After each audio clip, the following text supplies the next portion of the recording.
hours a day, 7 days a week. Radio Samoa streaming live on www.radiosamoa.co.nz.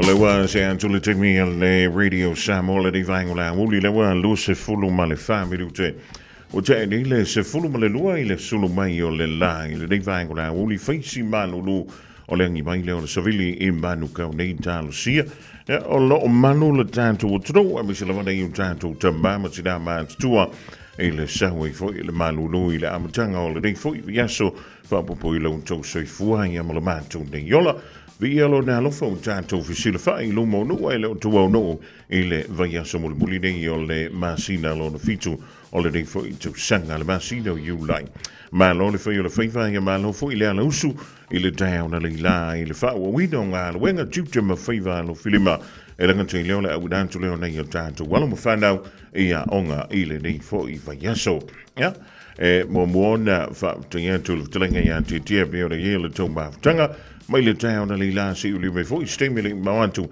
le watato ba tangi to o no Fofogamua se manu si uli le to lai fa ile porkalame o le Aoauli ma Fofogamua e fa talo fa tu foi ile ma futanga e ma le tato wa ma le tato ma futanga fi bea au na pa ia le tua sala ngoni la ngina la fola ile fa ngolo vea so le se vai to dai ba lo le talo ya mano fo ile ono sai jamam tina ma tua o mai o lua o mai oi ya po a mai o to yo ja si am nai ma wala ba fana ma wo fo ile fa le mano sultino wala fa window le tanto ma tanga le tu mau ile de ya ayo au kilani ya ma le de fo ya tu mano lu ni sila ile va tau le tau mano lu tan sia ya o mano lo si fo ya le mano sultino ma le anga ya tu I ngā wenga tiuti ma whaiva lo whirima o le rei fo I yaso. Ya, le whana wa onga malulu le tai au. Ya, o si onga ponga na o le rei tunu. Yo, whaiasi malulu. Ya, o whina vevela. Ya, wa tanto pe mai. Ya, wa over telefo le vevela o le rei tunu. O lo o tō wau ma wai. Ya, wa talvantu le vaenga le wa lewa na mafu tomilunga le tanto. Porkalame vala si Julio. Ma le ainga le uso ya taiso ma le la tō ti au marketing. I dai le moto Samoa mangele o lo o te whawa I le whionga ya le pepe fa pefoi le telenga ya tia whiololo ma le whionga ya pesta junior a Fuamua ma le au whinga wenga le advanced uso automotive o le ngā lulu le sunga ya John Maweli Brown I dai Brisbane ma lo ya tūtou ya le fai fa yo au to te fai le mea ni sia kamanga nga ma ki ka vale fa yo nga va ko ka vale se fulunga ki foi le rafi ya e ko foi merka vale ko fa hala pi e ai ma no le fai le fai ma no le tawa tai na mai le fai un le verso le same vai today talo sia le na solo le le e fu fuanga foi le tato tro le mantongo fi ya o le sulu mana yo ave o le lai fa tino ia tatu ngā luenga tute ma whaiva lo filima e langa telefa tano wha antua ili tida ya sulu matumua o le mahutumi le ni vaengola Aoauli ya tanu sia o le nau sao yalo se te waftanga fo o le ni ya Aoauli toenga mai to na ila so nafi ya wale fa siringa malo si le fa wina o tute ma whaiva lo filima o le ni fo ya sunga fua I lunga o le upeka te whailangi le TV das si kaua vaila I kiki mai a fo le tātou tau whainga o le whainga pānota I Samoa o le olo I ele tusu singa a le poti le tamaita I a Barbara Driver o yele ustusitana wa loa tau sanga o loo ia au maia ia whaamatalanga mai le tele o turu o le Pasifika o lo yela ma le whaamatalanga wata te rei loa i pula so o ilangona i le rivaingo le tātou polokalame o loo whaapia mai le ngana peritania growing issue concerns for Samoa as myth spreads across Pacific Yo. Wa mai o lo fa tupula ia le mata upula nei. A o a nga ia tu wai. Ia le so solo fa afi. O le mele ta ua o le meth. Methamphetamine. Ia po fuala au fa saina ia fia i male aisa. E totonu a tudu o le Pasifika. Ile faintaua tua i le whaamtalanga le o loo ia ta ua mai ai. Ia se whaamtalaroanga ma se tasi o mawhine. O le ni mawhine whamai e nofo i totonu o Samoa. Ma e le o whaailoa mailo na tangata ia polo na ingoa ma lo na du foi. Ai whamai le whaamtalanga le mawhine le. O ia. Sa lonoto lo nanga i tutono o le whaongaina o mene i tutono o Samoa. Ai mitse lava, le tūlanga foi le wā le fisili tele le e a foi, e tūla i mai le vai taimile ring. O le fisili e whapea. O iei ea, ni no whanga o lo ngau si ai nei whala au whaasaina i tutono o le tātu o tru. A tono o lena tali mai iai a le komisina o le matanga alwenga o leo leo. Ina ua fiani o swainga a manu o le mano i Samoa. I no whanga o ilanto o le masalo mia maua mai ai ia nisi o whala au whaasaina ia langantai leo vaenga e whaongaina ile taumawhaina po le whaongaina o neimea. E whapema i e whaamtalanga e le mani whale fwy ia ngausi o loa i tono Samoa. Pita, o lea ua mai tawina ua toi a le aise no whanga o le tana lea le ilunga i le tātou ripotile. Whai mai, ua tele le mole mea tau o le whala au whaasaina e misi lava le methamphetamine i le taulanga e o i whana whamai ua lantou whaongaina i le mele tau o le meth. Ia, o le tūlanga e pi o le iai, whai mai, e iai i lantou i ana malanga atu, i lantou fui e malanga atu a le o Australia o i nei New Zealand, ia whape fo i le malo tele o Amerika. Whamai o i lantou nā le sa iai o lantou so tanga ma o lantou pitanga i totonu o mene i o kengi. O i la le si vaenga o le mafuai o na maua atu sapalai e pei o na maua atu ai whala au saina i tono le tātou tonu. Na tā ua e se tasi o le i prolo fesa lango lango o le University lea o Canterbury. Ia le tūlanga e pi o le iai ia le vava ia lea ma le silasila iai. I maketi pi o na mawantu ai whala au saina i tonu o le Pasifika. Ia, mai e whaila utala, wana uwa i tino atu iei le antale na sangwe le tunu o fiti pēha ma le tolu tau sanga taluai. E masano ele anto se fulu mita o le whane o le a inga ma le ofiso leo i nai fiti. Lea na whaaputu ai, a e sila iei le antale da. E pi o le whaaputu ina mo meo tanga le sama tanga whalao mata. Le whaaputuina o meo le whala au whasaina leo le meth. A au te whai atu. Ei au tawa o le ofisa le matanga aluenga o leo. I nai le tunu o fiti. Maka o kia. O le tunu o tonga. Ia le fo isa sa wili isi li poti. O lo whaapea mai ei. E pei uma le whaatawina o le mele o le meth. Ia po le tūlanga leo whala au whasaina. I le tunu o tonga. I nai vai teimi o tuna i atu. E pe ia o le whaaka wale mo le meo le asporoka fo ile. O tau mana tuan tātou asporoka fo ile le ku kongorkanga pepanga ave le whamalo. Hau mei i tutu wai tamaiti. I luma o whaito to o a onga. I le nturu o tonga. Ma whaantaua i nā le whala au whasai nā le sole. Makau kia.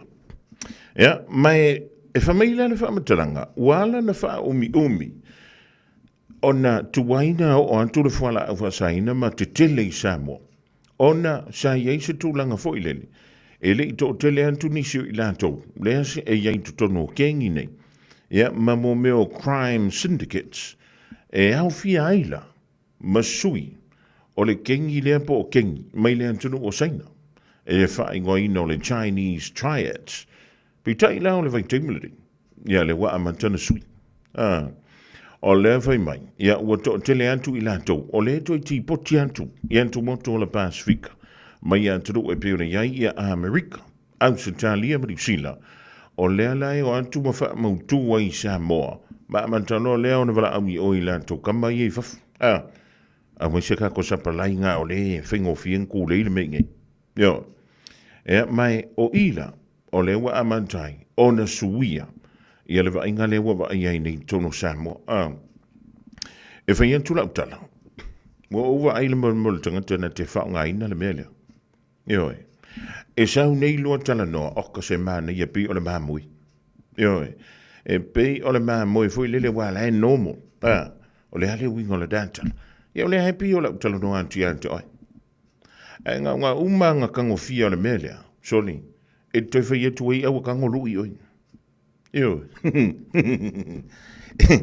ele ilua ku ia u kala wa makanga fa ali mai o nga manga kuma o nga langonga yo malona mafaufa ua makua pe ia longa kingo robocop ua makua ua mea va solo antono ntino sone talo fai o le tūlanga nā le wei i tonu i Samoa i tonu lawa i o Samoa i le aimatanga o le masina le o le sa wha le ngai nai le matanga luengo le o antu le tonu se lau ono sifulu a upenga malosi o le tele lava mai o sfa inga ia i le tūlanga tau whala au whasaina na ta ua le mafine le ana whaataloina le tumitai ia Barbara Driver i le TV tasi o le tōteno i la tau ia whaia le tūlanga leo le tūlei o whala au whasaina i Samoa ia la tau whana pa mei istanga tana te iloa o lea sa o sfa ia mo le teimi momua na mawaini whana o atu le lima ia na fola mo mafufau ia tole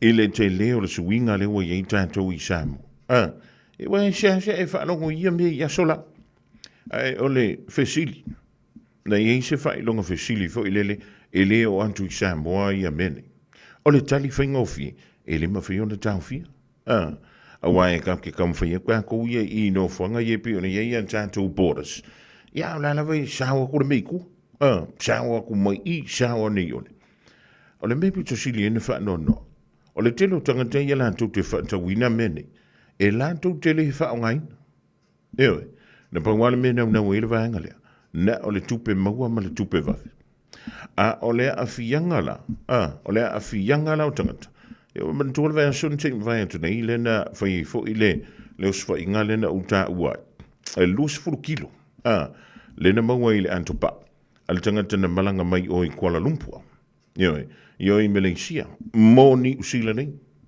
o le tangata e fai pisidisi ai au mai kongo pepa fo i he kuailau ki mele o le whala au whasaina o le tau pe a whaatawina i tangata lautele e ono miliona tala New Zealand. Ai o le taula e toi tonga fitia ai tangata ia afia e luse fulu mono tupu miliona tala New Zealand.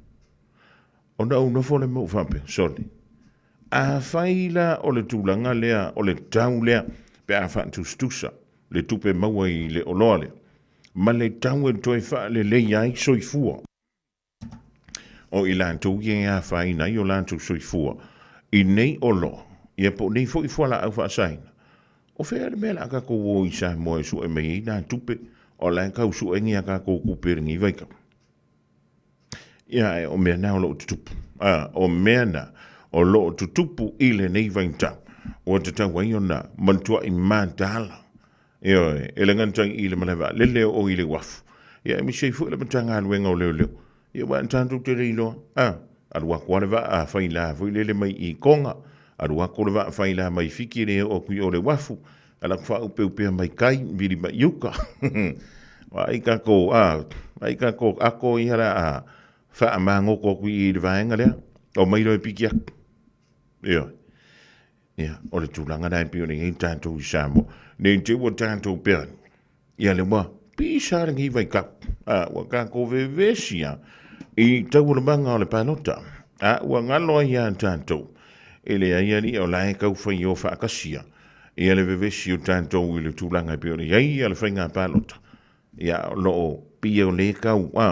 Le kau slow down mai le li poti o tātou meni o whala a wasain. Ai leo tāu fiai. Ia le tūla i mai lei tono o tātou. Tadou. Ia, a whaifa wa ini si wa e talano atu i Samoa, sui mai ala ko karangoa ia o e fui lele wa le masani ai. Le lopo le singa mafuanga. Le lopo le isi ana mafuanga. Ia ona ua sa sauwha a file tūrangana. E male si mea, whare matona I an nafi. Ea, na whaile o le mana o longa, o ke I lo ke I fwoi I le fiafi. E kana ma ko whane. O le sai e le au ngā o ingoa kua o ko kongor whangu o le si ainga le so atu. O whak, ana I ere. Amai ai eva ai mai si ainga tono le whare. O la whakua kua ko le lo. E le umakuna le ainga le whane. Ai o kua le si au ngingi I ngā mana ko wila. Paka wila inu mo le awala. O aku loa o me merkanga mea le ai. Eo e. Ua vavela tamo e mai al tangata mai I le whale lea. Ngā kia I e lole wilan au lai kia I le awa. Eo e. E va meila al kala al mako whale. E va I lai le whale hanga ngā wilanga e le ainga. A o le au kia kia le ufai. A o lai e ka ngā kai kongor whangua marwhane. Si ka ko wha uka I e mera wa ko pula langi a kako. Ngā oi pupula mai a ngā oi le au. Ka fio la e sore I a kako.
Fofogamua na Robin a Kari le vango la Aoauli na wonto is full benefit to be to na tano le to la entasi e sa de way time to telefoon le ngana per time Humanitarian chat long about and darling to la entasi la le ding van telefoon to le e in Melbourne Australia from the gaan to last straight for show to bam to le ya va al show limit to le for le fam da tuina na filon fast follow maniva ta la limas fulsene ya maru te lele ato anga lo aso soi fu le so na fiu ya nei fu tuina fu lele fo mai tau tipi le mena le wha manulu, ioi, wa le mena va veo na e ngā singa.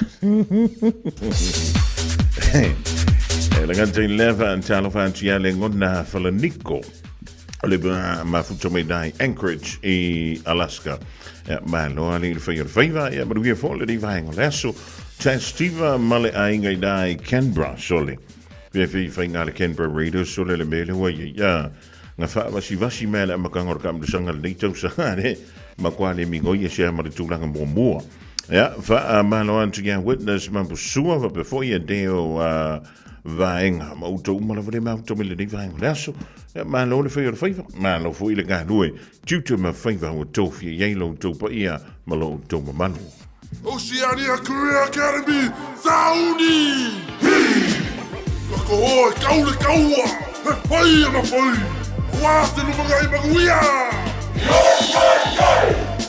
A whaia sa ili se la asanga whau moe, a waloe te no whai. O le OCA e au tauina ai o e imtata e sese. Maua se nga whau fale, vali fale, palasa, ma le soifua maloloina. O le nei ava noa e anga wa ai tangata no whamau masiti seni New Zealand o loo halala i au kilani. Le sitala nei loa i le OCA, i le go.oca.nz/apply, po le vili mai i le o varselau ono lua valo fitu tasi.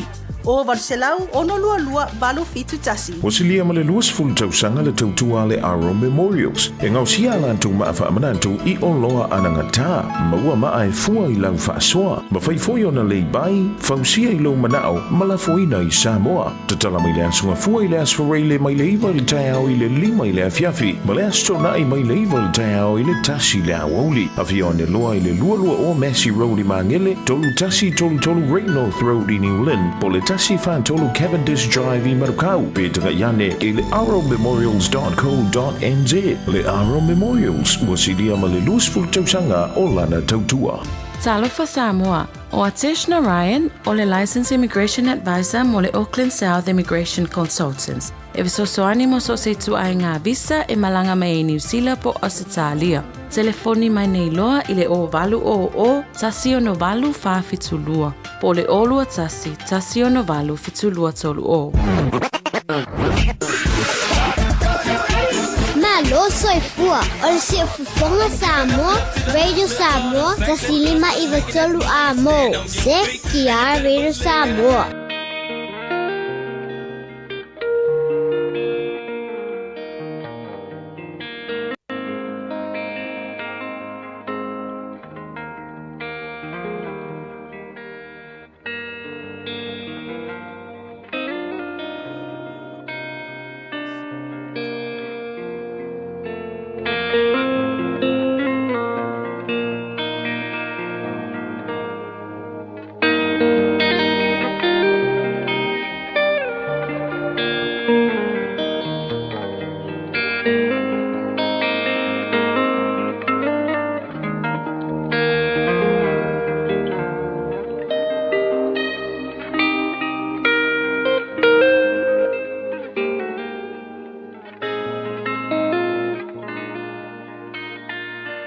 Luitau mo le aso.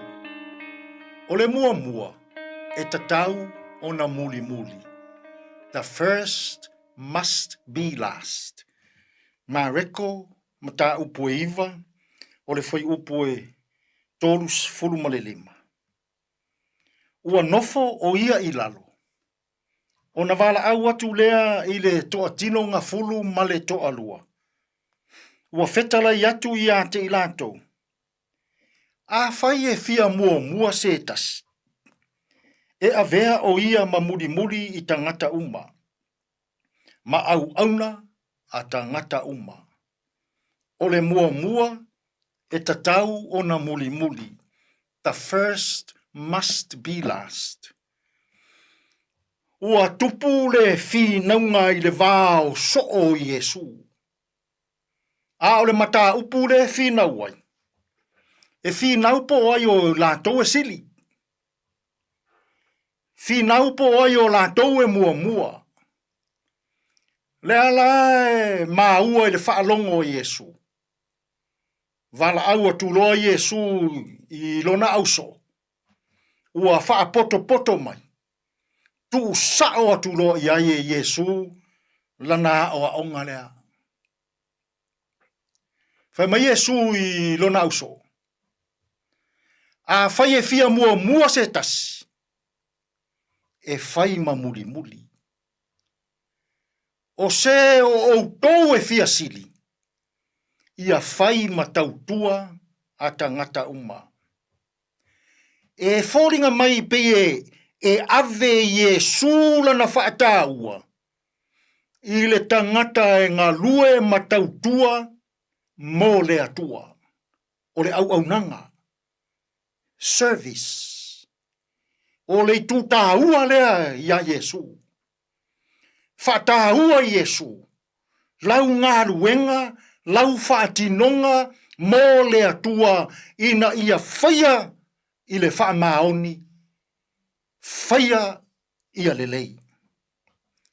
Whai mai leisi a onga ha Yesu e, tai tutusa malana a onga lea. A wala aulia o tau se ainga, po se tau mawhatanga. A e alu I le ainga. Ia e alu nofo I le nofo a pito I tua. Wha mai Yesu. A saure pule o le tau sa maanga. E le leile wala au watu ia te oe lai te nofo mai tua. E te susu mai I ruma. A e le anga le sau o le pule o le tau sa maanga. Wala au ia te oe le te nofo le pito I ruma. Toe wha solo muli o I tua I le tumu o tangata. O le anganga ato le o onga Yesu I lo nauso. E le anga le ola fia sidi. E le anga le fia mata mua. E le anga le fia mamalu. E le anga le fia tautaua. Fōringa mai lea o ngā Yesu. O le wha mamalu ina o le tangata. O le wha mua ina o le tangata. O le wha aea ina o le tangata. O le mea lea tau lea tua. O le mea e whaia e lea tua. A e so ia tātou te sue. I mamalu, I wha aea ina, I wha mua, I mea tāua. Pe nofo I luma, pe nofo I tua. E sili a Yesu, lau whaatinonga e whaia, ma le wha maoni. Ua whinau le lalolangi I nei aso, po ai e sili. Ua whinau no, po ai le suafa matai e sili. Ua whinau I tū mano, po ai suafa pito I sili o na tāua ma mamalu. Ua o ai whai ngā mano. Ua whai whinaunga I suafa, po le le suafa e sili o na mamalu, sili o na tāua, sili o na whaaeina, sili o na mua. Ai whai mailea o ngā Yesu. O le tangata fia mua. E ave sao ai le atua I tua. O le tangata fia mamalu. E wha solo muri sao ai le atua I tua. O le tangata e fia sidi. E wha solo muri I tua e le atua. Samoa ai. E le neifo yaso fea ngai tātou I fe au mangaruenga. O whaiva alo firima. So ia tātou te sa ili mamalu. So ia tātou te sa ili po ai o tātou e sidi. So ia tātou te sa ili po ai o tātou e tāua. O le mea tāua I le atua, I le nei aso I lou soifua, ma lou fo I ola. Po fea lava o e ngā lue ai. O le a lava lou wala uina. Ia e ngā lue, ma whaatino I le wha maoni e le aise tua oi. O ina. O le mamalu le nā wha le atua. O na tātou whaalongo lea. I li whaalupenga o le mālo le atua. Ai whetalai mai le atua. Au auna le ie ma le wha maoni. Ulu whale maia I le fia o louari. Ai le nei aso. Pea ave ia lau whaatāua. I au whe au mau ngāruenga. Ina ia e tautua ma le wha maoni. Ona e sili rea. Ona tātou sili rea. Ai ape a se e siri tasi ia. I le nei aso. i le whainga o le whina ngalo o le atua. Tātou te tāro. Le atua mamānai, o le ou le mālosi o malawa. Le atua mamalu, le atua paia, le atua alofa. Ua ala usu fo i o tangata i le neita e au, i vala au wina e ngāru lue ai. Whamanuia mai i ali i matama i tai o le ofisa whaasalalau i le leiti o ma le televise. Whamanuia i nei tamā matina mātutua, whamanuia i whanau i awa onga, o e no nofo i o mātou whale. Le atuai, a oa o maia Samoa, so ia e whewhina uai, po ai e sili, o ai e tā ua, a o ai e mamalu. A oa o mai i mātou uma, o le mamalu, o le mea lavalea tau le atua. A o le wha mamalu ina o le tangata, e maua i le tangata e tau tua, ma ngalue wha maoni i le fina ngalo o le atua. Tātou ia malau fio i le ne yaso, e tonu ma le lei ai mea uma. Lou lava suafa i Yesu, lo mātou alii ma le whaola. Ua mātou tatalo tua i nei. Amen.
Mali nela we bese e whaka sa Jerusalem fo I Amerika Samoa. E ma le bese se lau tolu se fulu ma le tolu bese a manta a pe a manta e talia. Ioi. o le ingoa na o le tātou pesepe o le taulunga atuai.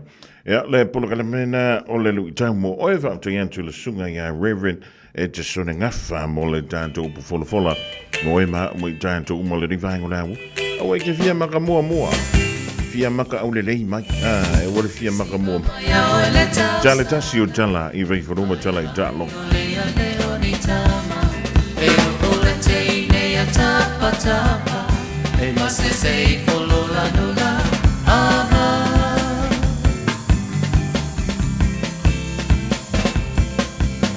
I siva mai o le tau sala Ai ai o le ane o ni tama E o le teine a tapa tapa E mase sei folola nula aha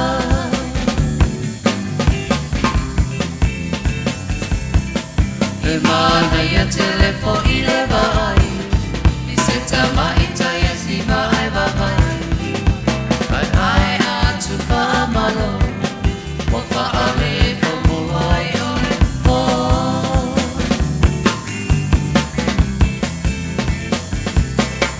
E mana ia telefo I le vai I se tama I taia si vai vai Ai atu wha amalo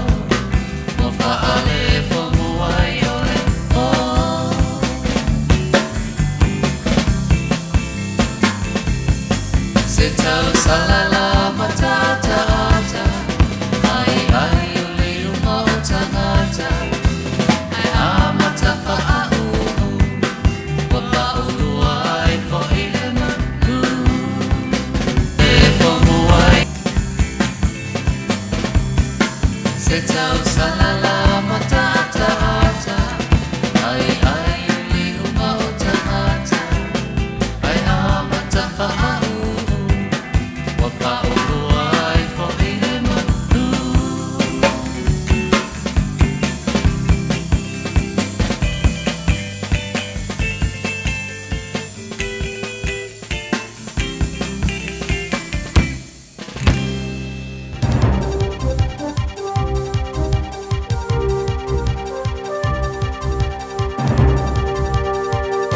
In this update, the government's aiming to cut what it sees as red tape in construction. Here's political reporter Azaria Howe. Workplace Relations and Safety Minister Brooke Van Velden is loosening the rules on scaffolding, meaning it does not necessarily have to be used in every situation. She says she's heard scaffolding rules are too complex, and over-compliance brings down productivity and adds costs and time. Officials will be consulting to make sure it aligns with risk. Energy costs are outstripping incomes as Kiwis struggle to heat and power their homes. Prices are about 11% higher than late last year. Consumer NZ's annual energy survey found energy was in the top 3 financial concerns for more than a quarter of respondents. Power Switch manager Paul Fuge says something has to shift. The returns we're seeing from power companies we believe are excessive, but it's a function of the market structure we've put in place. So we're saying the market structure needs to change in order to bring those prices down. Claims aid flows into Gaza need to nearly triple to make a substantial difference. Trucks and airdrops from Egypt, the UAE and Jordan are arriving at the Strip. Israel's military has announced a tactical pause in fighting and says it'll open some aid corridors. CNN international editor Nick Robertson says it would take more than 600 trucks a day to move the dial. Even if you just get more food for a couple of days, a couple of weeks, you're not going to solve the malnutrition problem. It runs so deep through Gaza Strip right now. Mixed news on the employment front. Stats NZ figures show filled jobs increased 0.1% last month. Primary industry jobs rose 0.9%. Service jobs were up 0.2%, but manufacturing jobs were down 0.2%. Job ads on website Seek are continuing to fall. More data is due out next week. It's expected to show unemployment is still climbing. That's news. In sport, Liam Lawson admits he had doubts around the Racing Bulls tyre strategy after picking up 4 championship points for finishing 8th at Formula One's Belgian Grand Prix. McLaren's Oscar Piastri and Lando Norris completed a 1-2 finish. Lawson says he thought they crossed dry tyres too early. I didn't feel like it was ready, but we made the call, and by that point I think Lewis had already done 1 or 2 laps on a dry tyre, so tricky to survive that sin, and then from there the car was very fast. Mystics captain Michaela Sokolic-Beatson's reflecting on a missed opportunity for a third straight title in netball's ANZ Premiership. The defending champs were blown away early in a 12-goal grand final loss to the Tactics, who clinched their first title in 28 seasons. That is sport. Talo fa Samoa. Wa ule ne yo kasputi alu. Awal suya ngila wa ule kio. Eva mai ina se fudu lima iva kolu. Amo. Radio Samoa. Bevela a.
Samoa wai la le le basa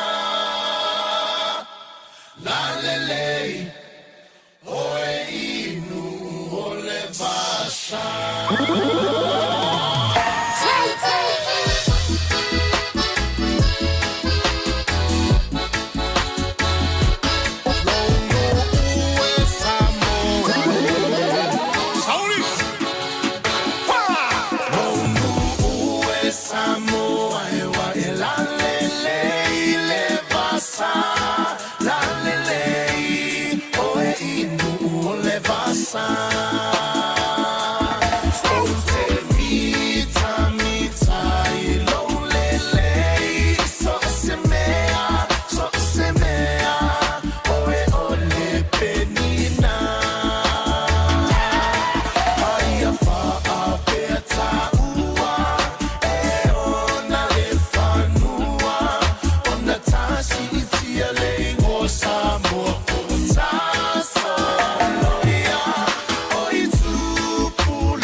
Samoa ya mala mala maleta inole sua le palua va male sulla tonga ya manatua utukula ngatala voine ya so semana ufa ali alimalu etile fa Samoa wana ole nanu fa amole mole so tei fi filo malu. Ole tu feel it ain't Samoa ya mala mala maleta inole sua le palua va male sulla tonga ya manatua utupula ngatala voine ya so kasemana ufa ali alimalu etile fa Samoa wana ole nanu fa amole mole so tei fi filo malu now we are emawale poto sili sili sili awane ya ona olo lua ia sili sili lo loto Sifumaliena Wayno le divangola Aoauli ina o se antula tantu taimi o lewa sfululima mala fa bidu tu te nili tula e tasi ya na fuisa fa fungala tudu o ya tantu telefon matala ta longa ngana Britania o le ya Aouli fifila nganga o le wo mo le tantu filo e kama sani e mo le fionga ya le o pepe tala lene ni pule o le tu mala undanga le digital le ti our marketing ya to ai foi ya malatan to pacific40.com la undanga lea e mawai le tanto pepetala o lo le talo fa voucher tongi so se entru o la lang e fa pelea on tala i tuale o lo e lo ai ngai upolo pole monteli sala faiva talo fa to ile pepe ma lo fe faiva e ma lo felo sa ile ve so muli o le di ma sino you le ma lo so fu Patalo fa tu la ftelenga Fofogamua ya o la ftelenga fo ya Asuman ya fatalo fatu fo ipa anga le tato pokalami malole ala lusu ile nei aso ngaluenga amata fo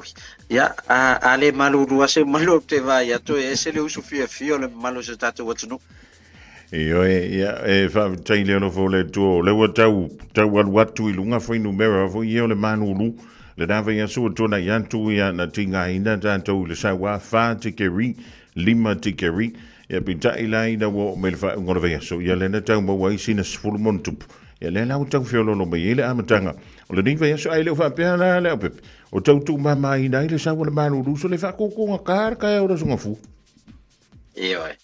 ya atonu a faingo fie la volto tele wal va ya son tene ya o lo ta fetau ya tu ai le o talan na mo sole fato amalu lu ale fa pe o kilan tele tau sanga no fo New Zealand le fato a fa longo le malulu winga ese pena ilva ya sole ya fa tai pe o la stona I lava le na mata mai ona pe tau fa ya tu langa ma ati o malulu sa ya awa dala fe ngai le fo masio mato fa mo sio mato no use man yoe fa ya la stona ya molia to le nganga fa tai tele lava ya ilato malava sio mato no fasto uta ya sa fa peona anga ya tu le mato fa moi e pe ona fa sala la watu wa lua masino fa sala la watu ya sa patino lava ya loma fa nau ya lupe fa lele fo sio mato no ya wa mai fa moi la stona winga esela lo fa malanga le yo le tua e awala mai I tangata sio mato no wo mai masani inga sa fa peona nga yatu ya wa mai ale le mato fa moi ya ma ua maua fo ise mato se leni o le ave fai mataulanga ile malu o le fakasa fasto ya o lo fa peona fai el temine ala le ave ai o le fatau va ase man mari fai ma fonga tau moli ya o le sunga le tai fono ya ai ono pulu kireti faea ya ele ngata na o le afionga felautusi ya ape moi mausu ya ape fo ya nisi o tamama tua ya pe ona ya ele afionga tapa ufasina ya tole fo ipu ya ai ono pene ya fa pe fo fui mono ya ma le malu sio mato nu man maftanga fasto ya molia to mato faftai tele lava ya ilato lava sa anga le lei il fa moi ya no mai sa fa leo lava ya le ma au fo mal milmusia sa ya le la wo man tongi expenses ya ma le o maua le valus fu afe tala New Zealand ya le selenio le ala o le la folo Samoa ya it five mataulanga atato o lo fa peona ngalu due ma ai tau malele atu New Zealand yo se matou leo vai le na e tau na fa leo e fortu lango le ma au o la tunu ya ai mesio matou no fasto peona il matou fa mo tau sala sa fe la stona il moto sa mo mangel e mentau antu leo pepe uina tonga tal so I fuanga na la vai e telele mo le me voi lele o le fa polo to ina mo le lo matua fasto le na ya masalo ai ona o le fo ya le fasal lungo le tato fa moi ya pe ona ya lungo tato radio Samoa ya o le nga fo na le tato fainga pa anga tato le tio seuman ya ele ngata ila ftelenga fo ya ftelenga tia ia la fionga fo ia savea ia o tau lava o lo sosoani e whaaleo ia tele o mea tātou community o lo fai ia ai maufa lava le tūlanga o le anga le leo nai o tātou tangata e sa o tala voi lele o le Israel moni ia ia e sosu e alfa malama io e tu ai lunga masavali pe fa longo atu lo nanu ia o le ala ua tau mafai e vave fa o atu le nei sei leni ile committee fo ia male ka le si Samoa ia awa ia tau whainga o le ngaluenga ia atonu o le isi tūlanga e tāwai fo e sen mana yo whainga menu tau sala Mari Fofogamua e hei mani mea televo ia ni tickets mani mea o e tau saul ia ta longo tua o whai mai o tau sala lonu ia te tua ilung o le hale me lautanga ia le mea nai moli o se tau lang o le mele ma o whai e tanga tau isi e tunu ua leo pepe e le antole minuti o le pese a aruantu e awhetala andu a awhetala ona mai lo palang so le makwa kaukari ona hausi vari ia e vea kulo makako e sidielo so aku yo pele a mise kupe ia mamuli atu e whaftai tele fo i le sunga ia DJ Dave ia o le alo fo i fasino ia leofo masiano ia male aingo leofo ai fasto ia o DJ Dave le sao fo mai fo i lana DJ ia ile tautuaina fo i o se matou nu ile famoe ia le ngatalna ia sava pe fo na live le matou famoe ia ile au nga foa manguti ama ma pesta le o fai fo na live famoe ia e fia mata tu langa fo ngalwenga sa ngapa tia fo i ma le auso le tia marketing ia fa so type pesta po manguti ia pe ai mana o live so famoe o a to le ia me o business e fai le live ana yusu ma lo fa tina pa wale me ia tai lo ia wa pesta ele stanga ngana ai mangi ku i fo tai som tia e ke ia le vai ko la o ngai la no camera wa manga ia mai se sila me ngai fa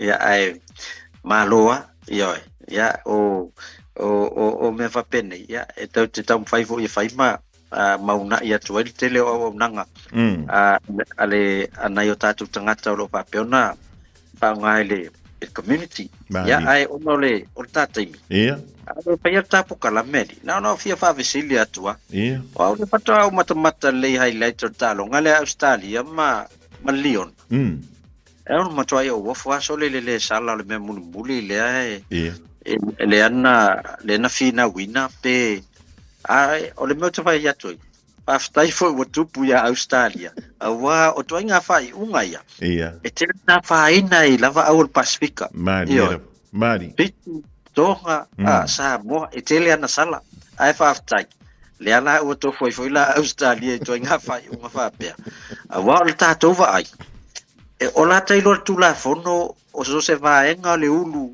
e ha fai na po le ua e tona sa sala ia te vai atu la folile na vai pe la folina sa ulu ma vale le liona te mile no mai ia nga sa le folile holiday mai nge ole latest de no foi tau tu ola au fa tasia le CEO le io fio wa ma le fa ya onga ya le New Zealand ya Schmidt e ave fantasi le la tota sanga le pulenga o le kapia le lala po le an ko nga fai o foi si le na lo falile al tonga lo fali foi le e fa le ango ye le foi nga fai e ke le ku lo la ka li foi le ke fa ma al ma lo ko ya o me tawa o la wa sa ilunga awa ana fa pe o se tu no pe o tanto o sa mo tonga ma fiti ele ai ma se siango mai ai se ko foi la ngore si dan va en ole ma kwa la ngolo malos e pu le ngai o la kapia le la langia le be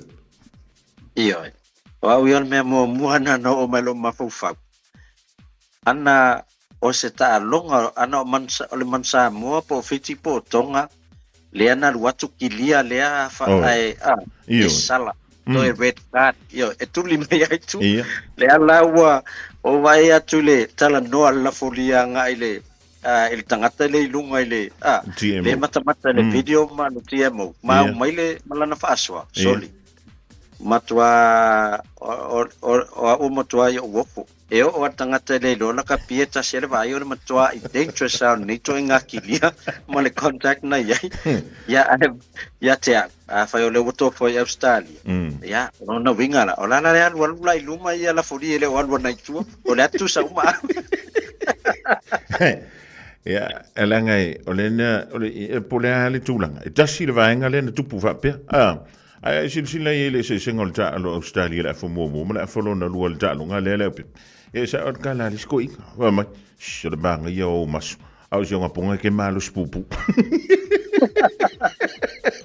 ya nga me tupu ta lo sia ye wa to tasi la to test le fa talia le pe ya tonwe ya nga le va ko se le fodi fo le mai nei le southern hemisphere ya tonwe tau malam wa ole tulanga le pe ona moli mawin e se le interpretation na lo foli so le tula fo no la pe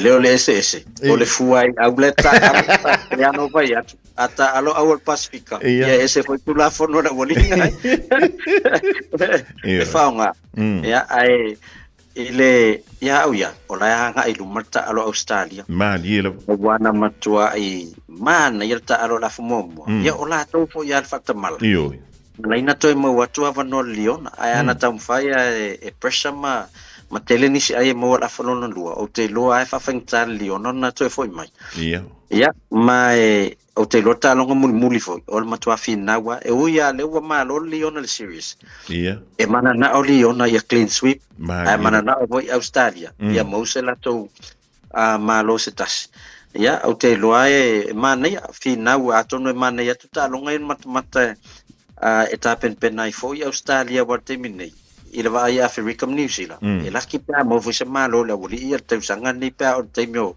ta longa fo ia Africa ma le ma Argentina ma New Zealand ya le la wa ya tu o le aila le ala wo te le swing ona Australia le wo ya ai silsila fo ile ol peleki ta to le temini ia o lai te le al fa ilonga fe sili le o pepe fo ile umilta aloa ile afo mua ia malefsuia ingale fsuia e to ile no fo na fa le ile afalo na lua ile te wa tupu le mele sa tupu lua fe lua tas e pie o ko vo ile le pie fa keme ia Australia pa Australia nga wa mga pingi ai alangi pa le fia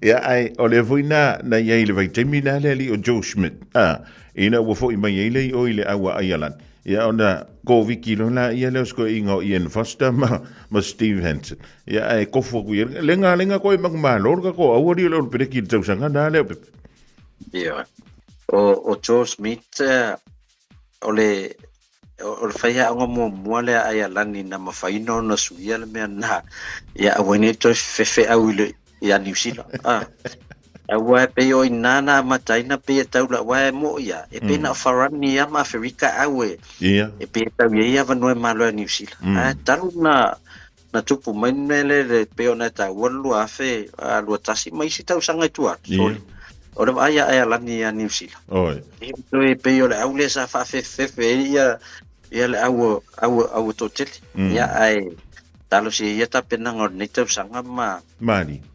matulanga loanga ia tiai ai masalole o niso ta update ni aso ya o le tatu titi sauli Samoa pe ia na pa ia to la launch le 5G fetauli le ia mal pisher palota o kase to tele la vili mai ni credit vili mai e transfer atula onole sa lo po tatu 5G e va me foi faunga ya alfaftai e vili mai o le wei awala nei New Zealand Australia en 5 tato so ani la fotopa ele ngata I faloloa fa tausa o mai dairy supermarket in Pampensin ya away foi website te nga isa o ilunga fa ngala visa po la Mastercard pe yo le vainga le ClickX o le ClickX en final la fotopa o ma 5 na la foile se leni ya ese fango fier te metele stalai ya ona fa ngala vale o company na la foi tau no le credit telephone digital ya pe tau no for se leni ele telephone digital o terminei o lo yeise e lo fa nga solo sa more 5G fa manato e foi fa la wai tele no le au nanga 5G e ma fa yo nanga va ai lo ai ngai za mo pe atau nu atu top up pe telefoni on tango file fa atau panto ta isfulu lima ta la yang fa ai fa pitoa ia pe tau nu atu le se tu pe telefoina le my cash ia ona fa ngale top up pe la tu telefoni isfulu lima ta la pe siliatu ia ona nga va ale se ia mo wata lima se lau ta la ile va yaso pe malo fo is telefoni ale ngatel na ola uma we fo malava no tono se ile fa la so isfulu no se tema e se fulu afeta la sa molta to first price ia maisi price tai lua afeta la se fulu leo la se ina a ele aso lua fulu no se tema no winga la tele au entries e mau atu ya JUL au kuso ia ola o telefona wa no le el se mulmulina ia e se ala famani ang palota sa moale umalot palota fa longo tufa ia la fo ina me la tufa to titisa pa te we famani ina se le mana ia e fa pe me va ngala examo isa un lo isa le la con ia ko lo pas o se me winga a tu puse me va pena Fofogamua ia o lo no winga mo to atele al swingo so tato atu no e maga o ki e ke e fa ma ia o le we mala pocket money al power me no li for in mala va de se me inga manga o kia ai kula I mai ko se inga fa to na li le peso to violai io ai ele ngata lai se ia Samoa ia ole vai asol nei ia la mata I fo ia na fa la ulor tato na fo ia tato promotions mo New Zealand ma Australia ia ta pe na fo ia tato fa ilonga tupi o las Australia vai aso fo ia la mata fo ia tato fa pitoa ole nice winga lai titi o lo iai ia o lo no winga te tau ona luas fu lima ta la New Zealand ia pe luas fu lima ta la Australia la top up pe lafu ia pe silia tu foi ina ia nga va ai lai tatu se ia la i masalo e la mai tau watu e se fulu fo ia tatu fa ilonga tai luas e lau o la se ina va ya solia ia nga va ai la tatu ia usulta ya ol malu lu e su tu pe mata pa pe la fulvanga la ia ele te man malo la utatia promotion sa Samoa la to lima se la utala al vayaso ya ta to New Zealand Australia mo fo le na lu se la ya wow nga fo ile le malu lu le usu le malu lu mane matulanga lo ye fa le tono le o le winter tato malo fa tai o nala to am tali lo do winga la lo so fo pa wantu le la so vanu le masino fo le masino kuso le pepele amantalia il tanto fa do fo le mo New Zealand ma to lu ifaf ya no winga na o le so fo le vai so asa o pa uma fa tau duas fu lima tala ngai lunga ya o te mi uma fo e te la fo inai ia le se leni se lautala New Zealand ngai lunga ya mau lo wa no e tono le tono tatu se ia no winga le anga va ina va ngale la fo le iva tala New Zealand ma le iva va ia pa mo le pa ato le lo se lautala New Zealand ia na anga va ale tatu se tai lo se la Well, over tanya le vepe ya antono la wa mai ala tele ni so fon tanga o finga palot.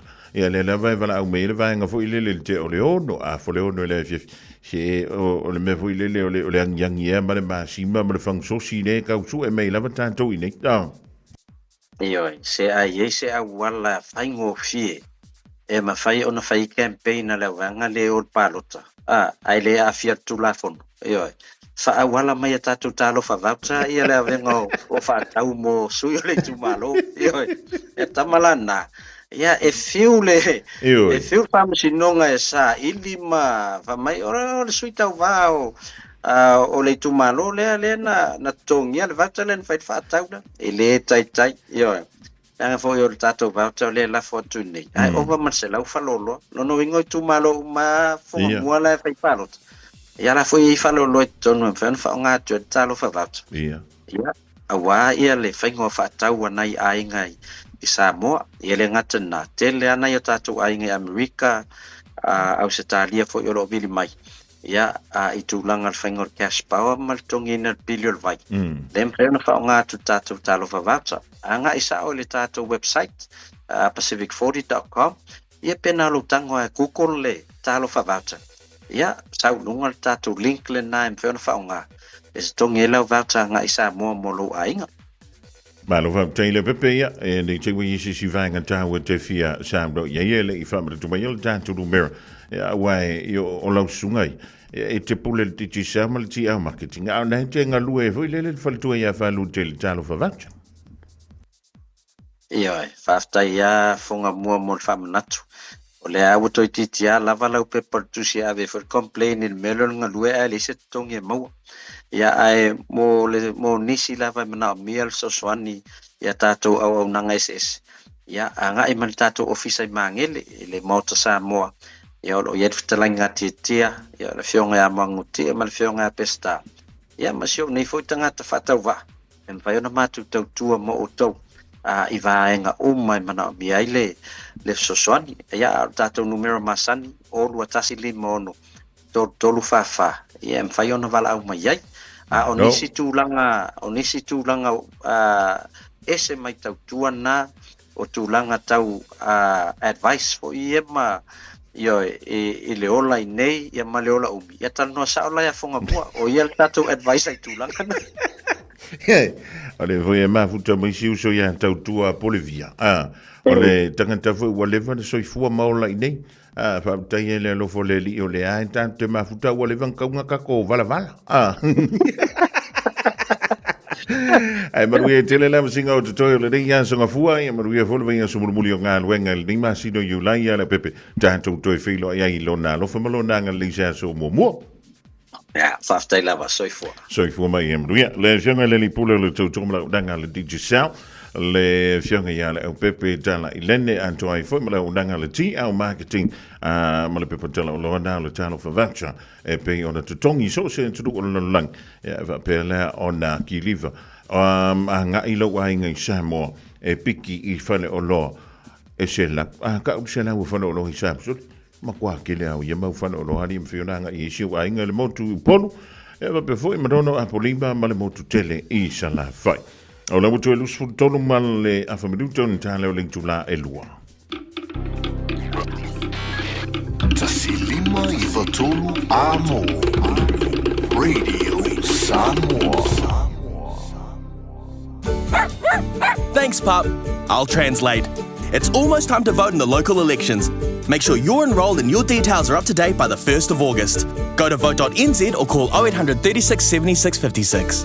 Brought to you by the Electoral Commission. From 9 a.m. on Wednesday, the 30th of July, nurses, healthcare assistants, and some midwives at public hospitals and health services are planning to strike for 24 hours. Patient safety will remain our top priority. Hospitals will remain open, but ED will need to be kept for emergencies only. Patients should come to appointments on the day of the strike unless we have contacted you to reschedule. Do not delay seeking help if you or someone else needs emergency care.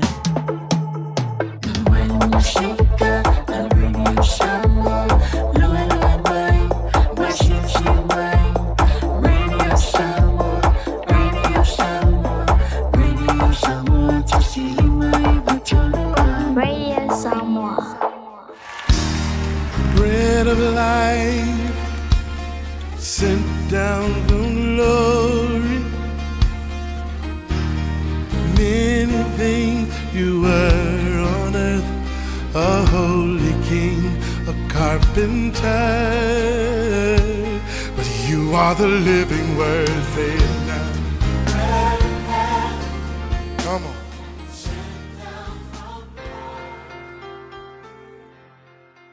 Au te fia whawhiloa i tātua tudu o i le whai unga le nei vai aso i le alofa o le tua, mahalo le soifua manuia, e o le whapoponga fo le nei, tātua polkalame o le a reto le ola. O le whamasino si fulwha, le whai upe fitu i lona whai unga i whapea, ua le lei lava o ia i le manatu Samasoni. Whai tau i whatatau i le whawhine fo i le ati menata i Filistia, na mumusu matua Samasongi nge ngongofo Samasongi markengi afe mai ua le whalongo Samasoni le la afe mai tala ua le lei lava le whawhine i le manatu o Samasoni ai le kusa ma le manatu le tua a le upula mo o le aso le nei o le mele o le angasala e mase se a winga o le whaitau e so se tamai mea se e ke whaiangei e mawhai ona whanau mai ai leisi foi mea se. Winga o le skepu se e ke la ai nei a ele fai tetenge e fausia le si skepu e ke koe la ai i le aso a tai au se io oa inga fau waka mai skepu ngā se ma e oa i le mea e te a fai nai o lona winga o sina amatanga se la kiki e ke le fai keke ai e te tau lava o ngā e mokoi makalai awa e o ngā e a fai nai so le sona la mo o le aso le nei ai te le ia whaina i le angasala, ma te le sona afianga i logo langa, o le songa whai se whainga i skepula iki ngā e te ui ai. Wa ai fo ia samasongi. Ai le ia o samasongi me fo idea ngā le ana sali e se ai e whiriski o ngā maka, ia le ngā oki ka lilalo na ulu, ia umafonga sali e Filistio na mata se tu lo ave fa polonga i fal pui pui a. Ai le ia o il men ngā, ia kama isi se mua nga iai ia lela ke va ai lona le sta ile tua malonga le sta yonga matua ole messe mo le kiki asa masongi nga ia ole le fa longo i matua ko fa yo na matua se o ke ngo fo nga kenge ele ia se kenge ka ko ngo ngo fo nga kenge fa pe nga fa pau fa pena ele fa longo sa masongi ne fe mai na le ia le kenge le ilana va ai ela a maka mai le messe nga ko o le sia so fo i mai ngaru ka ai o le teine le se tu lo filiskia sa fo fia ai alu fo i ko fa ni si messe vai o skepu le si skepu messe sa ka mai le liona sa o fasia wa make o mangongi e o le lango meni ngo fo ai fa nga o le meli su mani ko me le anga le kingo le mangu pe alu ya sa masonki nga ngai lo le mesa ai sa masongi sali mai le meli ai o maku vai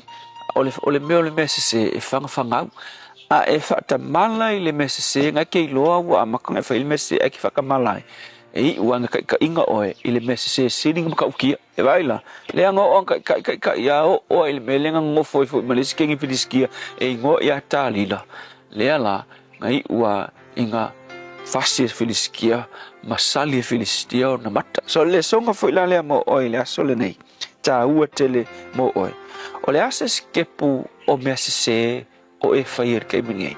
Awa le ai mese singa ke whai singa mai mese se anga ke leilua se mese se o mengi o mese se ma mea sao e makua black and white e makua e iloa lava a o isi kei mi fo inga le wa e wha lea manga ia pe ke lea ango pe ai e leo se mese ke lea a o e wha fonga le aso ngei o le mea leo le oki whai mai kala le tuspa ia a tō le tuina nau ua whanau mai le anga sala ai amatua loa le angasala ua whanau mai le oti vai o le process lava le kasi e ke amaka i le kamai mea pe ke amaka le kuinga ngau a ele wha keke ia e ua nga e o se mea marosi ma e pa uai ia e ke ia wa e lea o ngā a le upu mo o le aso le ngei o le angasala e mase se a whai o e isi ngā lala i kiki o le angasala o kau a fia i oe o le mele songa siring na tāua o lo tango e whai i se whainga ai le matua le angasala le tua te le lava taimi e te awa o i mātou i aso ta itasi o le soifuanga i mea mātou te awhai nai a o lo ta tia i au fionga i awala e lavea i ai mātou ma whaate ita inga pe o samasoni na manatu whaatau waa i le angasala la ititi e nga whaangau mai ai le mea tele na whai nai lo nolang so soani se tasi o lo anga i nei ala ona o Yesu amen.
That's all.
Sifomali na lo pese le e faka a sai fanga I tuai America Samoa. Mo le pese lo se lau lima. Tu speciale faka sa ia tanto fa malolosi. E tobulungan tu ile programa da ole aritone ole ile divaingola. Uli mole tuile nga fa tai. Le sunga il fai fi ya pasta la fai le copa mole tanto programa. Pione fa funga chile divaingola Aoauli. Ole a tu mosisi ona fa bonga le temi masani la so anta wa tala van tiere pena sai tasi before ye le so ya tu por la via moisa ole ma fu tomile di vango la wuli yo ole ba tu wa foala ye solo le le fo le tinga o tanto va il dia so fu O esi la fia e iwa tesi ma le tolu wha miliona tala le se leni ale UTOS ua toi whaasa fua atu I ona sui whai unite I le lua o lua wha. Whai sau teo ngā tupe e teo wha whainga luenga ai lau se leni ina ia vave wha tau nuu se wha moe tā ua a lau a inga wha pe e ka le sia. Wha o ngā au nanga le ANZ po le talofa voucher, le M tala, ma le My Cash e ala I le Click X. Wha afso tai mai le ono valulima lua ono iwa wha iwa, le www.utos.ws, po le emaili o le info@utos.ws, po le Facebook, le UTOS, le wha aputu ngā tupe teo wha whainga luenga o le mawaenga tau sia Samoa, teo wha whainga luenga e mātou lau seleni, ai sele e oe le manuia. Talofa o au o leilani. Mātou tena rofo whaatasi malau to o lua, le mawha naumana I o mātua. O te pala au I le Healthline pe a whaia langona le tino mai, e se tasi o I mātou. E le ai se totongi o le nei au o nanga, mai ma whai ona o tala no e se tausima I mō whautuanga, tau soifua maloloina, ma whaamatalanga I mea te tau ona whai. O te pala au iai ai le tinga ina seisio I mātou. E awa noi te mi uma, lua sul fai tu lao le aso, mo aso uma o le vai aso. E maua fo i le fesoasoani mo se whaamatala upu, pe a whai o e fia tala noa i lau lawanga ngana, e lea i fo i se tutongi. Bala au loa le Healthline, i le o walu se lau, ono tasi tasi ono. Radio Samoa, tasi mai batolu, amo. Radio Samoa. Tasi mai batolu, amo.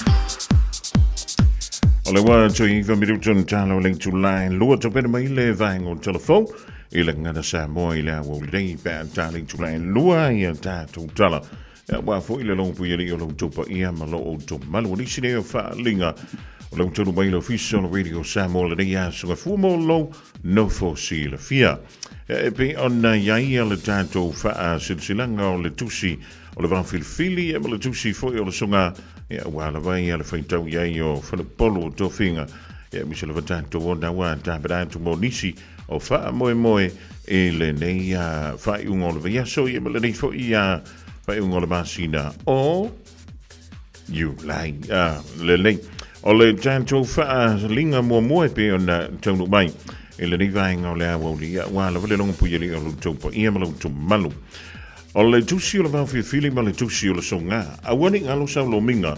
O le tusi o le songa whatasi ma le tusi o le whawhiwhili. E maua ia whaalopenga o Samoa i sifo. Tutuila mamanua. O nisi o tala tu o Samoa. O le matafa i o le matai. I le whingo whaalawe pe o whai poiponga ma liu. O le osi o singa o ainga. Vesila whainga o Paulo o si i whaaloalo. Whaalanginga o i kālesia. Ma le tele o le ngangana o whaalolonga. E na o le fitu se fulu tala le tau. E maua i le tanto ofisa i le tolu pa tolu ono Hobel Avenue Manukau. Ia saulo minga. E o tolu pa tolu ono Hobel Avenue i Manukau nei. Ia e maua tuai ia saulo minga. Whai e telelei i lunga o le tanto penga tawhai langi ta i lalo. Ia le shopradiosamoa.co.nz shopradiosamoa.co.nz e ha ona whai mai ai leo lau oka e pe a whai e inisi au whaafsili wala o maila tātou ofisa e le lua o no lua tasi lima i watolu lua o no lua tasi lima i watolu e le tātou no Maranam whiona e wala o mi teimi whai ngā ruenga e ai ne o le tū newa o le pō wai ke whiu e vidi e ni hai ma sese karangoa ku dang wala. Ma le whaalinga mo muli leo tauno mai le rivaingo le Aoauli o le wha silsilanga mo le ainga sa ta whatoi iwa. E le awa ma le whaaloalo e tawai mātou te wha silsila antua i whapea. Ui e le whiranga lo ta māpo o swafa o le tātu ainga sa ta whaitoi iwa. O le awhai le whilo inga ma le talaronga a suli ma wheo i uma o ta whatoa mua ngonti a le unua i ali e o iwa. I le aso se fulu lua o se tema lua whelua lima e whanyale i le lawa o tawhatoa i iwa whaasale le anga sa vai i Samoa e whanyale i le tula iwa i le tai au. Ma tau te talo atuai ma wala ulia lo taupa ia ma lo o tau mamalu e sumai ma tala au mai tātou a wai le aso taupo ina a wale wha moe moe o siu tātou a inga ina i tau ma wha le leia lo tātou lo toi fale ma se i soa lau pule ai nofo po o matai o si o tātou ainga sa fuafuaina ma o le a le tau fia lava se whai unga o le a tasi ai lo tātou ainga i le aso i lau le awai mai.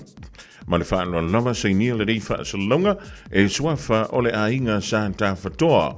Tawhatoa waita lima, tawhatoa anga sa tawhaleti, tawhatoa Josefa tafa kesio, tawhatoa laifa lima, tawhatoa fua mai tafa mua ava, ma isi suli o le ainga sa tawhatoa o lo nodofo i le ainga.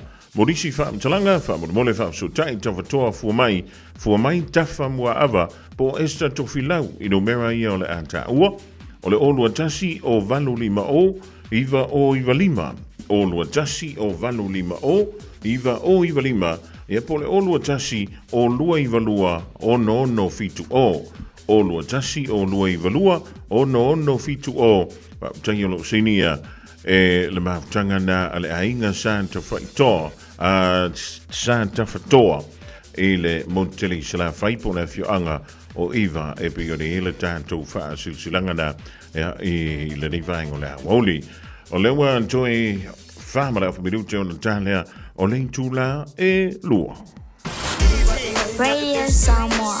Taslima ivatolu amo.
In this update, a new ban could end sneaky surprise surcharges on card transactions.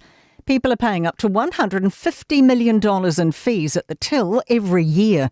Claudia O'Neill reports. Commerce and Consumer Affairs Minister Scott Simpson says it's money that could be spent elsewhere. He says surcharges are a hassle and a ban will give customers confidence about how much they owe at the checkout. It's planned to take effect next May and follows the Commerce Commission's moves to reduce interchange fees on Visa and MasterCard payments for businesses.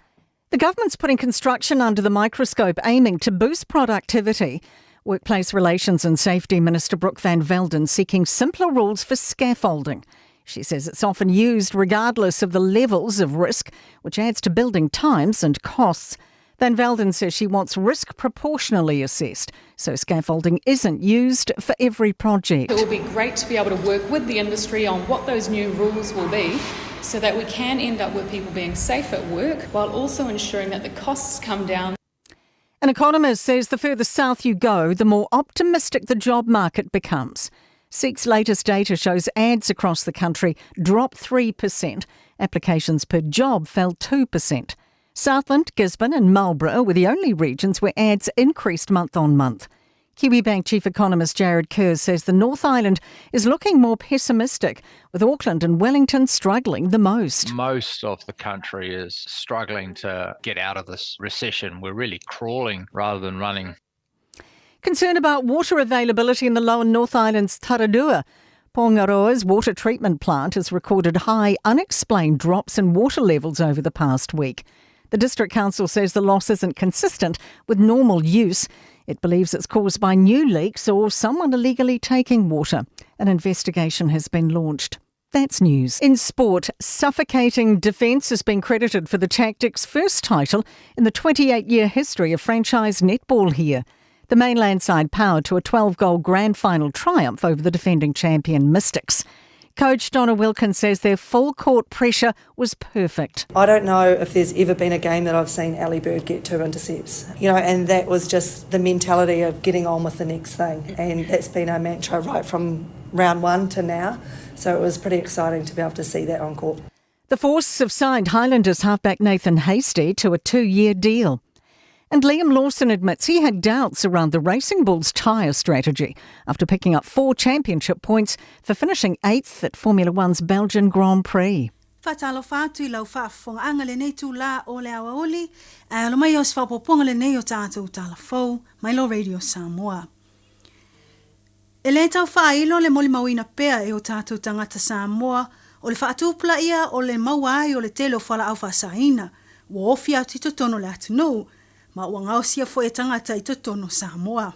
O se mata apolo o laua lunga pea, ma o lo maita wina le ave ai o le whaamamafa inga luenga whaatino le mtanga luenga o leo leo whalpui ma toi fuata inga, I le tele osfa inga o lo whaatautaya. O le pona whamawina I le whaatautaya le vaenga o le ofisa o whaasalalau o le One News, o se sa ili linga e winga le anga I atu ai o whala au whaasaina I totono le atunu, e peo na moli mawina ai le amata wa aia le whaatateina o le whait, o le nei whaafita o li le Pasifika. Whamawina o Samoa sa pei wana o se nofuanga e mapuanga I ai le whaatawina ato o loa whaasaina, po le vaenga o ta o le Transit Point, a o leo o whetaya I nei ma le whaafita o li o le whaatau ma le whaongai na e nisi totonu o lau whanu o Samoa. Ma o leo o whaalia ai popo lenga le tamaitai pā le mia tausi, fia mena au mita afa I le whaatupula I o le nei mita upu. I le au ina o sa ililinga I ripoti o lo maitawina ai. O nisi o vaenga lo li poti ai le whaonga ina o whana witi. E whaape e whaatau watu ina ia mawai pauta whaasain o le meth. Po le aisa o se tūlanga whaamomo I loto. Peitai o lo maitawina le alia e o nei ngai o inga whaalea lofa. E tu sai ma whaamtalanga I le o atu ai o pauta whaasaina ma nisi o meto o tino whaasotu la fono o lo maitawina ai. O Amerika Samoa le tasio atu nu o lo li potia. O lo o ia tu ai le tele o nei whala au whaasaina, ma mea tō tino whaasotu la fono. E peo na moli mawina pea fo I le tele o isi whala au whaasaina o lo tā fia le mtanga alwenga o leo leo. Whaapele o fiso o tiu tele wafu whawa malo. E peo na iai fo I le tasio mta upu tele lena maua mai la mtanga o le tausanga I le masino Januari lua o lua lima. Lena mawaile o atu le se fulu kilo kalama o pauta whaasaina. Pe tusa lea ma le lua tesi ma le 5 miliona tāla New Zealand. Lona tau pe a whaatau I le maketi.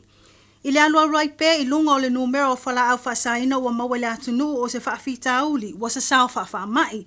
Wa vaia e fo I le mo o mia o le ngā lulue whaatasi o mtanga wenga ese ma sui o nu. Ai maise, o le tūlai mai ai o tai e tineia le o atu o whala au whasaina te tono Samoa.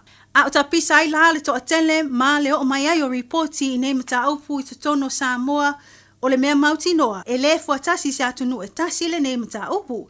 I nei ni sila lava ia o lo lipotia mai pea I lea vai aso ma lea vai aso mata upu. O le tawhia I e sui o le ofisa o tiuto New Zealand, le New Zealand Customs o ato ma wha amomoli e tangata o e o lo ulfale mai I te tono Aotearoa ma au mai wha anana ai whala au whasaina. E peo na lipotia mai I le nā foi vai aso.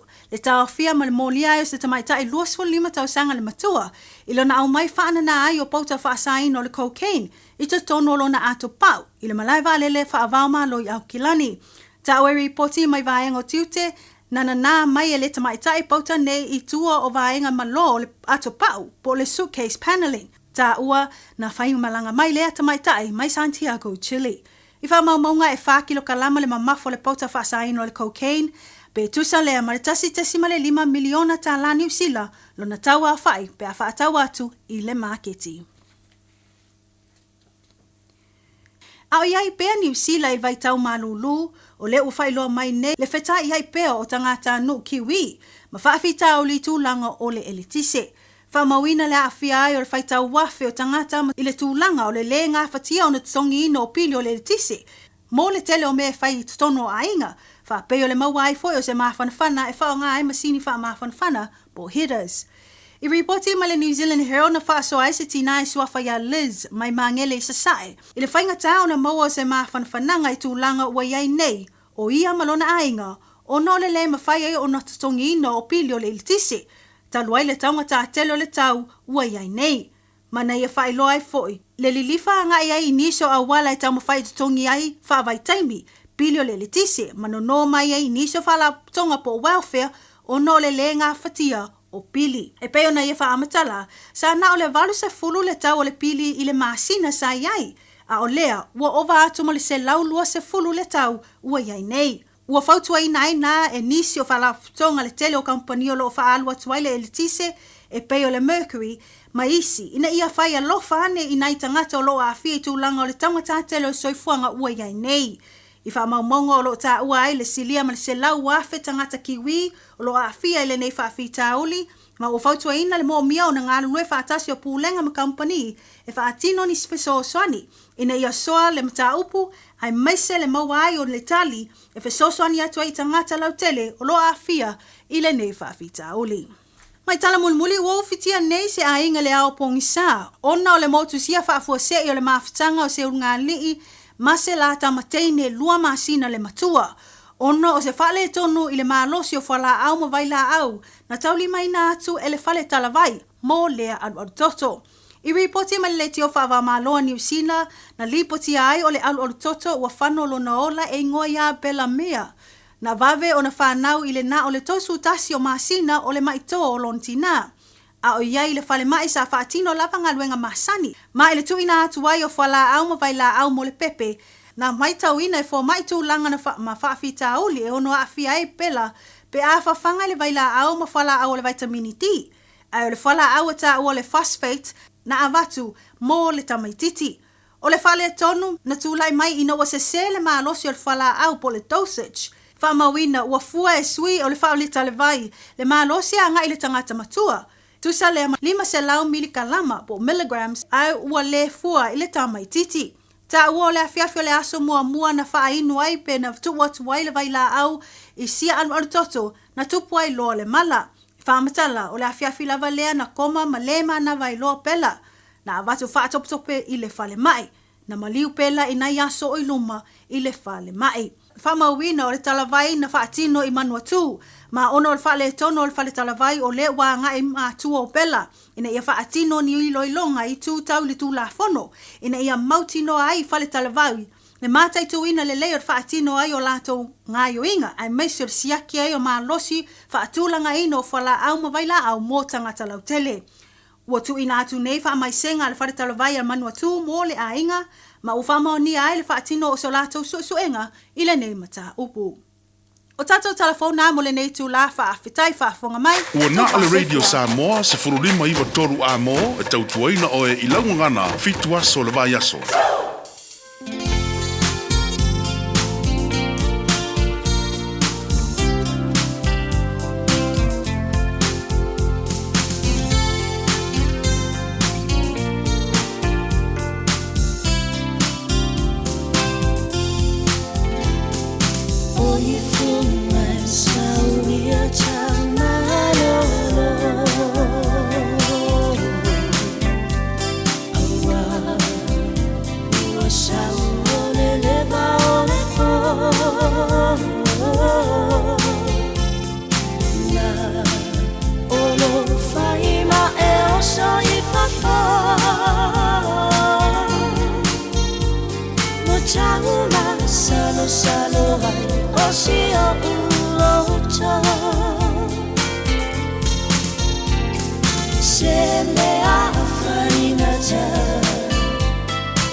Say, Baba, tell me,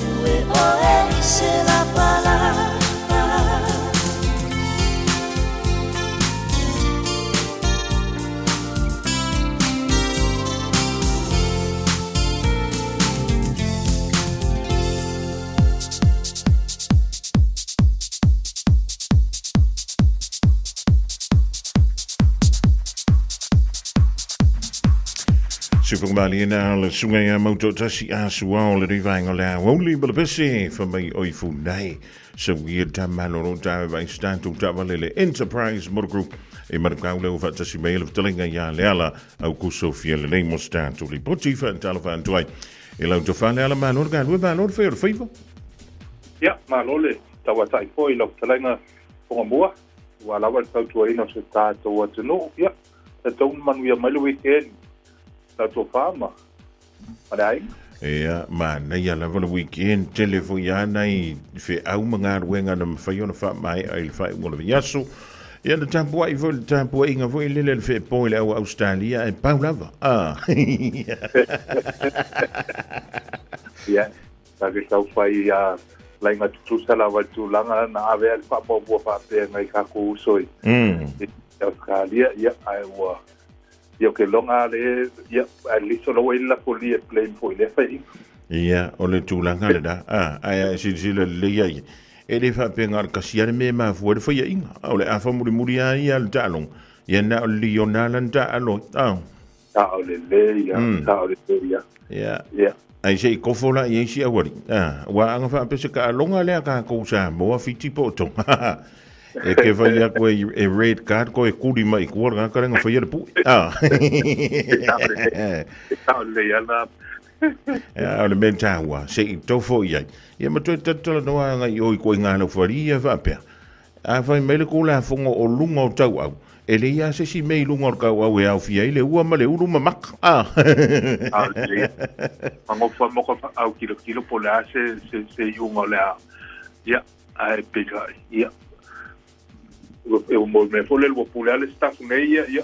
Fai fo ia tulanga le panonga la poli tulanga fa pe. Ya, wa i fo le ngulo le malo la tu uma. To telefone la mai mo le apole. Ya. Tulanga patalo. Ioi, ia o le mentawa. Ah, o la ua tofo ia. Ia la le ua au fa tasile si o umale li fa ia onga ia Joe Smith. O le a vele la tau fai tionga. E ui ele sui ai le unga le talonga. Ai awangi koe fa ingi fai unga le fitau i fa pia. Ah. E sao le leila wale. Le fitau na inga. Mai sea ele ngatai nai tamata alo ia me se fo o le loa fo o fans ma tulanga fa pia na. Ioi. Le ia se le anga pe a fea ai lola to nga mele le. Oi. Te rita mai ia e te lea ia siling ia po le tulanga o le fa mai mai marta longa le. Ia. Ai me sei la ele to maule tam sanga vole le pola langia atu mai tai. Ah. Ia wane ia to inga fai unga le fitau i fa pe le temi fa nga solo le tam sang. Ia wo ke lo inga ko ngoi kia ia se va lo fa di marka fu ai o la ko. Ta mo pa la poli pole. Ia. Alongo inga ko dia inga le lo fa di marka fu amarti e mo mara mai mo. Ia wa ele se me tongo fi fu le anga ia to le malo le tru. E tampo ia le tam sanga le atu mai tai. Ele ina masino lo mai nei. Ia ai mano le gan we mano le solo ia tau le mano lu tele le ia va ia so le. Ia fa stai le li ia wa peka ai va ale tau la le vai asu te nei fa pe timu nei vai asu ai ya le lo fole li e se po ya me lo mawai i reita na vai ta ia ese ngalo le li o le o ta tu ala fai po ima tu la male ma na yo le tau nei asu ia e fi ele li le lan fa tu la umai ia Antonio le utari mai tanto tar sanga le tai fan tai lima tiki rile tanto wa fi ai le version teni. Oh. E sa le leia. E le tulanga mo le ai al matala o le e tau fo e fio lolo ile malu tulanga. Ia le na. Ia le le ia we hier so fi gan o le version mo le muli le. Ia wa le fu toi mo le si ta fi lo English free le pa o le lo fo le tu. Ia, whaftai tele la mo mātou wa no whaftai fo ile maluenga wha awa sta to le tio mo le wha ilo ina fo i o le tautua. Ia, ma le awa unanga vai i le tātou wa whatawale nei i le enterprise nei manakau. Ia, mo ho nei awa noe whatalo whatwai le malu se tātou atunu o lo mwhai ona ma awa mai ata whatalo noanga le nei fo i aso. Ia, whaftai atu fo i le malu se tātou atunu.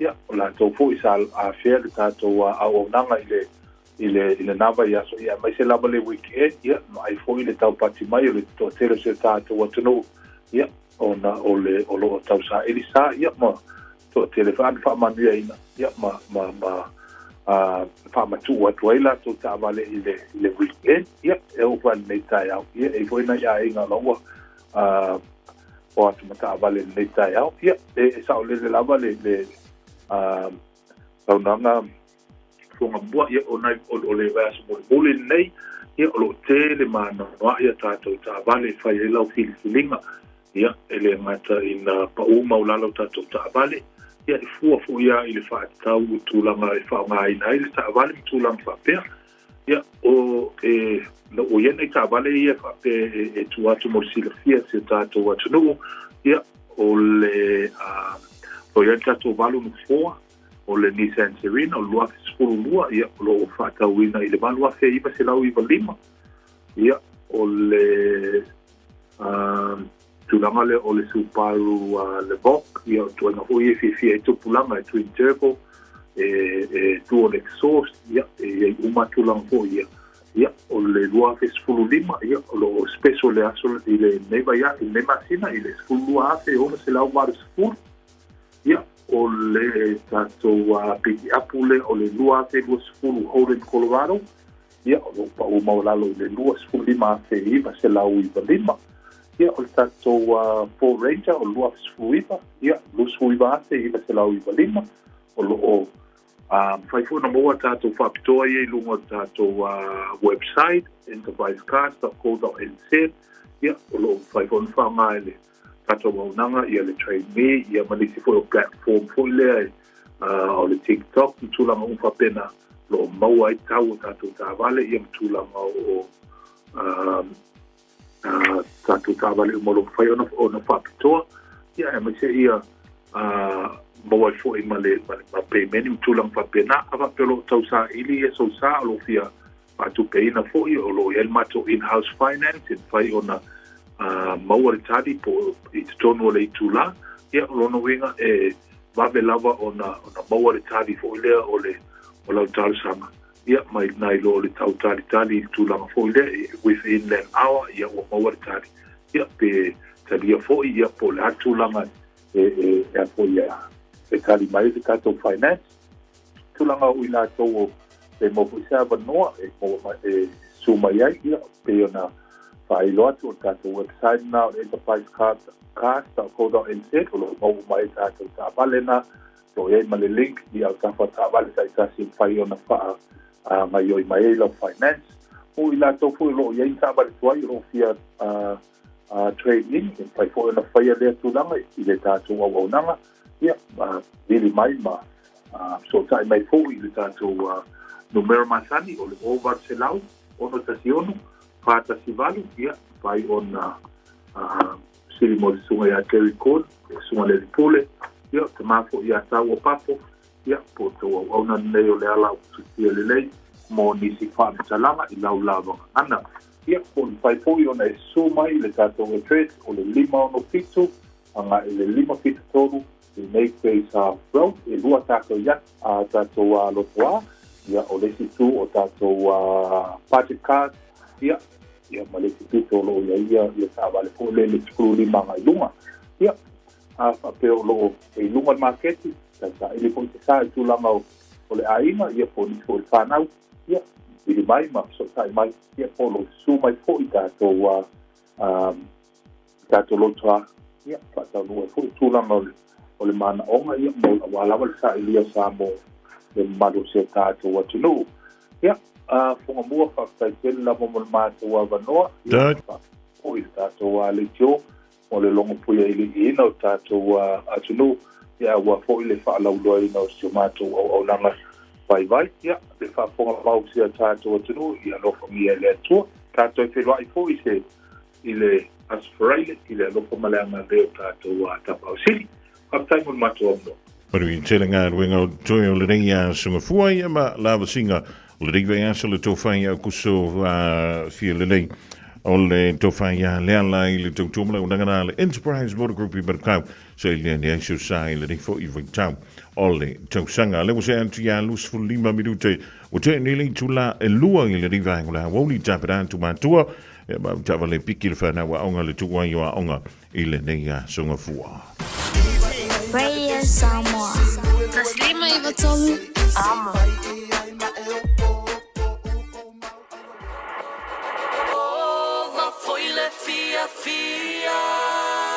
Shake it, Charlie man. I say Polo, what's up? O sei que my brother. Kako we on fadidella. So fa na make. La mai lau kama manga ya. Tari ale ai masikumbe ile kama. Alufua iko kongu kanu waile alufa ile kumpe ai ole mafukanga. Bailo iko kongu vale alole sasa aua ingo mele nguku ole tawa.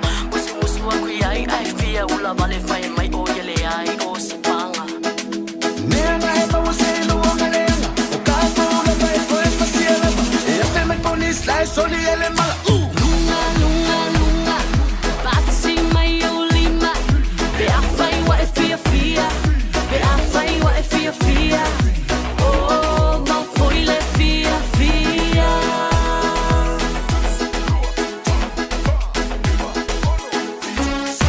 Lunga lunga lunga. Lue lue mai lo ulu. Be afai wa e fia fia. Be afai wa e fia fia. Oh, ma foi le fia Nena eba você no omelenga. O capo la vai por esta cielo. E até me ponis la soli ele mala. Lunga lunga lunga. Fai mali e mai ai. Be afai wa e fia fia. Be afai wa e fia fia. Oh, ma foi le fia fia.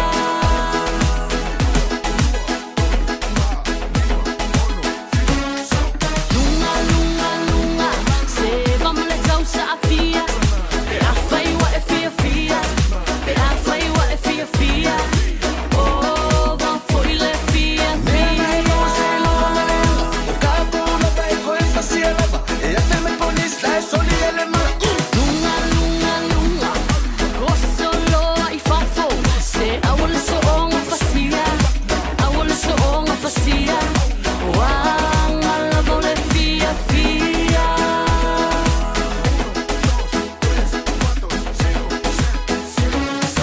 Lunga lunga lunga. Ua opa fo I lunga. Wanga kaloa longa fia fia. Wanga kaloa longa fia fia. O kako la vanga koe fasia.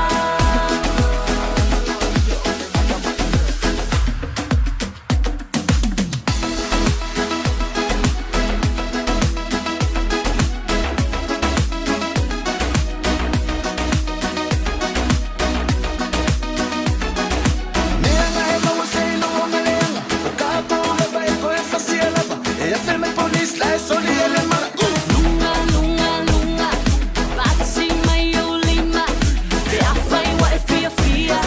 Be afai wa e fia fia. Oh, ma foi le fia fia.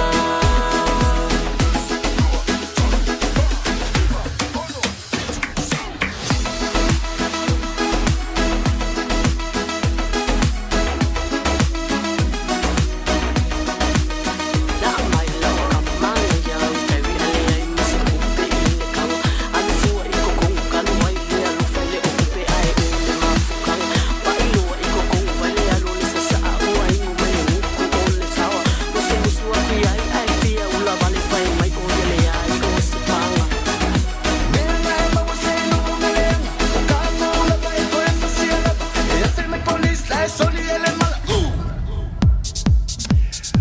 Vianga mai tofanga me ke ma SC Paulo le rivango la Aoauli anga yan tu man tu ma avata avre foi e tali te mi tu ane ai ala mo fana wala tu le fenga i foi ma onga o le dia so fu va telefon tu ai e tala brown le ma tu me le rivango la Aoauli mo tu ma o lo fi tai tu nga wala anga ya tu e piki mai le fana wa onga ile tu wa yo onga ile tu line tonu ya bol tere ti tolu ile Aouli ne o le songa fua E le whaasesilanga tāua leo tonu mai le tātou ofisa e au lavona e whaafonga iei i le nei fwoi vahenga o le tātou poloka lame.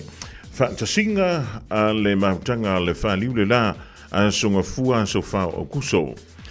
O le a whati mangalo ia le awa nei sa le mulianga i lau whaafonga anga Samoa. O le nei whaasilsilanga e whaapitoa mo le mautanga a le whaaliu le la i le mamalu a mātua uma ua papale i sit seni New Zealand wa lala ni au kilani ina ua tō manu i le nātou sanga i le sa ilinga malo mo le toi whaafo i mai o sit seni New Zealand o Samoa sa soifua i le veitau o le awhi i se lau lus fulma le wha a nga i le awhi i se lau whaas fulma le valu a o pō lea Samoa e New Zealand o le ala lea o le tātou mafutanga a le whaaliu le la e wheso soani malango languantu i le wha anga i oina o an tātou tālo sanga mo whabrianga le malo New Zealand.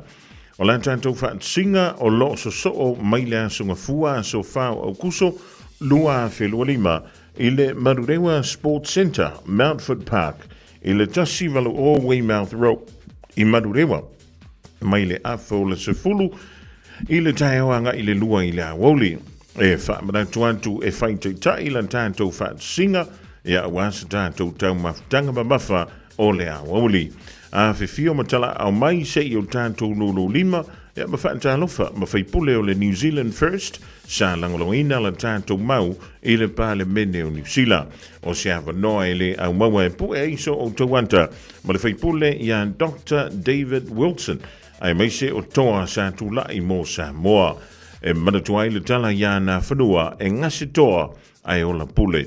Monisi whaamtalanga whaapsota iane le Asa Foundation i le olua tasi ono tasi valu o whalua.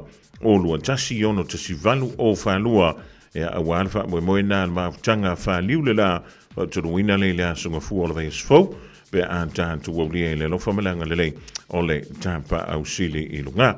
Ya talo si olo solonga le ia fuafuanga o le rifo i vaenga o le Aoauli. Ya mi se lava le tāpa dātu leo mātua e piki mai le whana wa onga i se taimi e le o toi mamau. O le asau toa na i le sa whai ana nafi. O to toi pe toia o le apanga e kokoi. Ia e whape ngāringi i ola. O le asau wa whio lolo o le asau fua kau whaare kongkong.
whanoa le lotoe Whai mai wa te hena ton mai pe ai le whanoa whanoa noa whanoa le lotoe Whai mai wa te hena ton mai pe ai le whanoa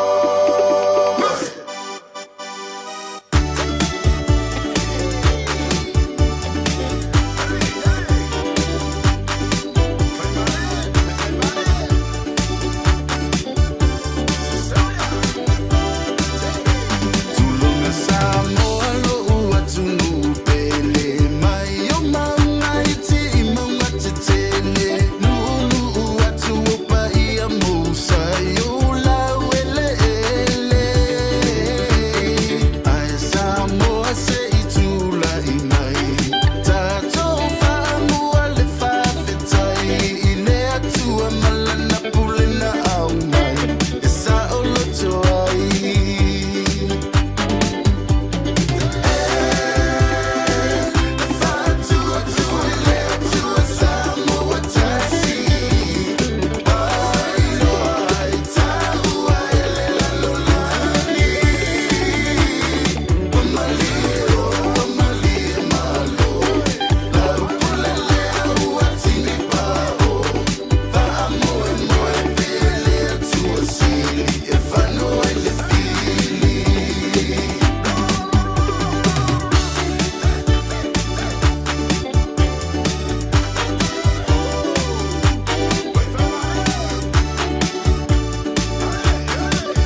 mawalunga low tulanga ua numera tasi o Samoa I le Pasifika atoa o aina si iti aina loingoa le HRPB toi sauloa o aina aulele ai au taulanga HRPB o aina so o ai au awala HRPB o aina so o ai le vai male paua HRPB o aina tauno fie ai le soifuanga HRPB o aina whaia saringa lunga awala lau papa HRPB le universite o aina au maia HRPB o aina whaia le tele o whalea aonga HRPB sao nila ia sao e te palo taile HRPB oh my I lau vai ngā whaupu whai ai fia sa o loto palo ta male koto sao e palo ta mai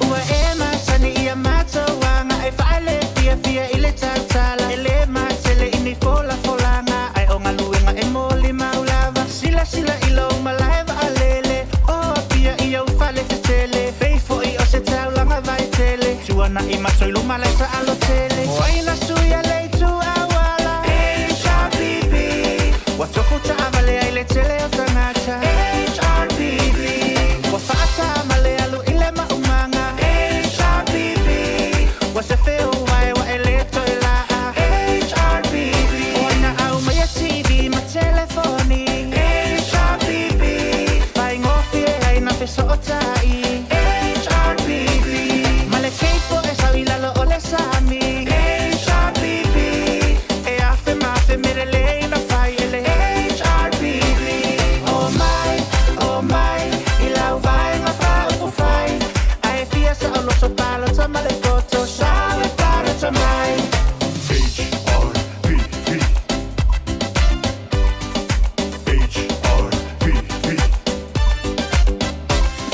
Vaaya manuia I upolu masavai ona o ngaluenga whaavai taimi mautu fale mautu ta avale o aina whaia se I e fesiliane se I o le kota masani o na whai se le ai ngā ua manuia ai fesili foko o le taimi o ai le HRPB se I tali mai malangai tutuila male toe fo I mai HRPB o aina au mai a vaanai te malangai HRPB malanga I le va o upolu masala whai HRPB o va umalava nasa au mai ele HRPB le pusa apa ua whaala I titi HRPB se fulu pusa apa e te alu masi HRPB o ina au mai a business I mai fafo HRPB ua tau ngofi e ai nei aso HRPB oh my I lau vai ngā whaupu whai ai fia sa o loto palo ta male koto sao e paro ta mai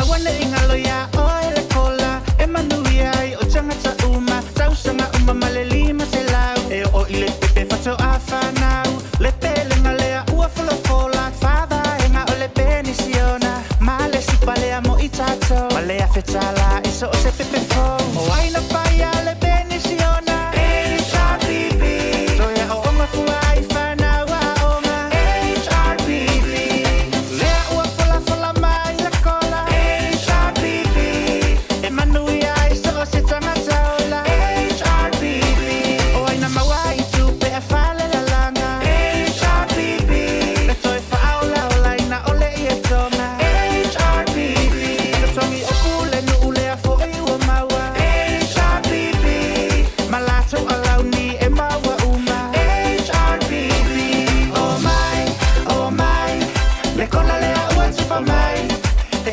HRPB e sa vali lava yana fola ngana whai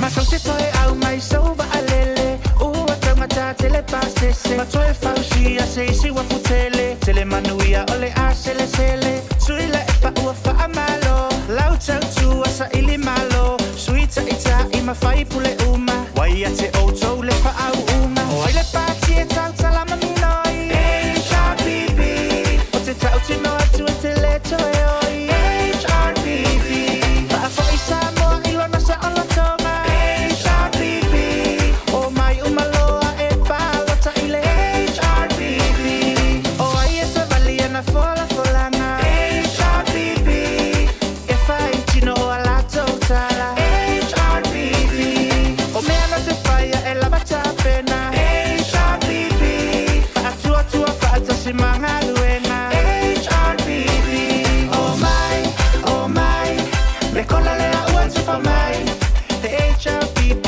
e sa vali lava iana fola ngana whai Oh my I lau vai ma wha upu whai Ai fia sa o loto palo ta male poto Sa e palo ta mai Oh my e palo ta mai Oh my e palo ta mai Se formalina o sunga yasi na pilongo vi ma le pese ale HRPP o le whaatotu le su a le tua Samoa tasi mai a se uli Mr. T.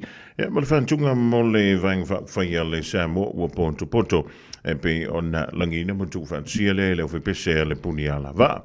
O le wato e sfulu mala whamiru tonu talo le Julai tonu ia talo si o le rau tonu mala manuia e ala to ina po le lo matua fo i po ai le abu ta'amali o le nasanga i antu e piki mai le whana wa onga i le tu wai o a onga i le nei fo i a sunga fua. Ai o te leilo i antu pe te fia whaonga le tupe po le card e tutongi e iau whaatonga. Eoi. Ia a whailai te le fia fo i le fia alwa i mamena o le cash. Ia e tele lawa ina whaonga e tātou i le card. Ia antoa e fo i la maisi a wala e tutongi e ia whaatau le riwa i tau. Le whaonga sa o i lewa lau telefoni fia aviai. O lewa whailo mai e le malo i le nei Aoauli. Whamai, o lo i ele la tō fuafuanga. Ona o lea lofu tele ia tātou tangata whaatau. O lea e so ona charge le vaenga le whaia me i o surcharges. O le surcharge, o le tutongi whaapopo, i lunga o le tau o le o loa, le whaatau mai i se whale o loa. E a le lai te alu atu lai mata tele me i lunga. Wa le vana masani tātou le me fwoi lelo le pay wave. O la mea lai whaipa wanu neu te whaatau. O te o loi lumai o le me le tongi e le whaatau. O la usiri muanga e i se kupe whaapopo i lunga i. Pe lima sene pe tasi le sene. O le tupe mai mauna o e ma. Ona o le whai mai e mawai ia tupe whaapopo. A me ne i o whale tupe. Ia po au nangani. Whamai o antu le se lau lima se fulu miliona tala. O lea maua i lea tausanga ma lea tausanga. Se lau lima se fulu miliona. I le whaapopo ina leo nei sen. Ia, tele lau whaatau ia masalo alu antu le titi lunga. Ai, o le mea sa oi. E le se mea lea rako kunga kom. O le au nangana le pisinisi. E te tau ona totongi e i lantou. Ia le masini le whaonga ina tātou tangata whaatau. Ia o le lau whamai nei le mano. Mai le masina o me le tausanga fōlu a whelu ono. E te tau ono o ti iai, ua whaasa ina, o leu wha Britannia, ban, o lono winga, e le te tau ono to iai, ia ni tau wha o popo, e lungo le tau o lau wha tau. Ia, o tano whono le mo te wha pe, o whewho i lale si a wala le la wha popo me tonu i le tau le, ia wai, o le mena le tinga i nai tātou tanga te wha tau. E wai pule al whala o loa i e la tau o lana o loa, e se le tau e wha tau mai iai, i oi company o lo ngausia o loa, e se foi le tau, e whata wina i tutonu, o le whana o loa le te anu atuai, ia po le supermarket i foi le masani o le e fia, e te anu e whai mai eilau whata. Ia a whaila orko i ngā kupe ngā le whamai maua kāko, sone, langi ngā kupe. E makaukia, e ima me tau excessive surcharges. Ioi, o te mana tua e le isi aso manolo, na mantawan tua i whatau. Ai ke ua o kole me whakaua ia me fui au vai. Ala e wha mata tele mai lawa le pito iluma. Wha mai, onga o le aso mano loringi, o le a wha upopo ilunga marakaunga ka, o le oloa le sa ongo kala, o le ala asfuru kala. E le ai se mā kouwhi au i e ngā mea. Ioi, Ai o le mena ta o le excessive surcharge. Leve mai e le vao le fa 5 miliona. Anga i le ono se fuluma le 5 miliona tala. E maua e company nei. O lo o lanto wau ina le se le nila. Maka au kia. E nga o nginga i sengia. Na o ni nei senea ua fia kausanga karunga ngā whaira gime.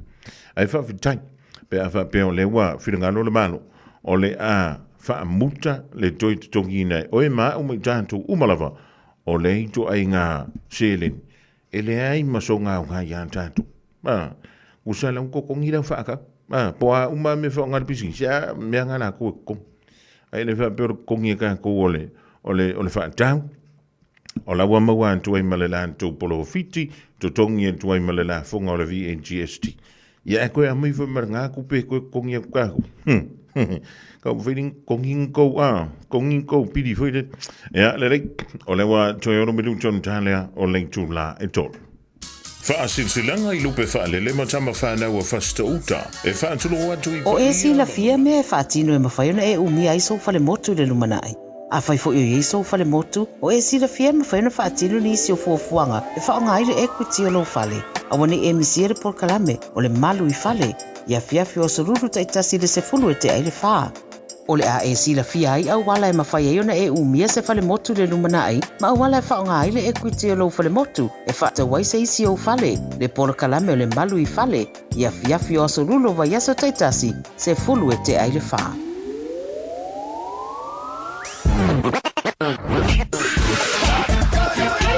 Malo soy fua, ol si Fofoga Samoa, Radio Samoa, tasilima iwa tolu amo, se kia Radio Samoa.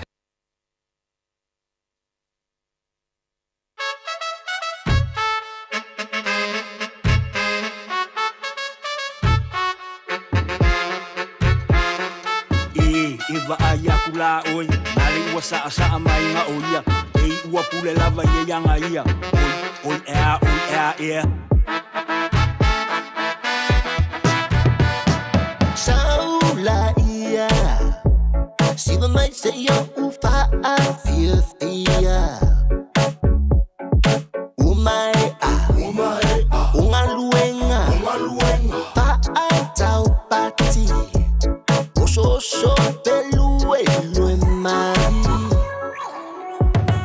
Shusopanga, Tinipetama, Uepo Toina, Uma Ila, Pila, Wali Kama, Shawalava, Family Mole, Yai, for Iselo Matua, Ufasina, Famisa Misa, Wali Tini, Shawalava, Family Mole. Sivala ile musica, Homulpo, if I'm an Yala with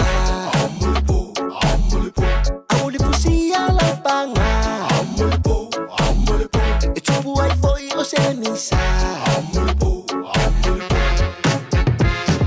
Au manipo Oi mafuko fote au manipo Oi a winga fote au manipo Boom boom chika boom papa o 560 low Tino Kayla record yo Son of the S-A-M-O A way night and day For my people the Malo people the Aoauli Oh my fight yeah yo my la iya vika let's go Sivala ile musica Homulpo If I'm an yala with Homulpo Auli fusia la panga Homulpo Etupu ai foi o semisa Homulpo Yai fo ise fafa finge vai mashoa faso pomoa Wali kama shawalava famole mole Yai fo ise failele faisana sete falai pankeke Wali shunga shawalava failau kama Sigala ile musika Homulpo If I'm an yai weva Homulpo Auli fusia la panga Homulpo Etupu ai foi o semisa Homulpo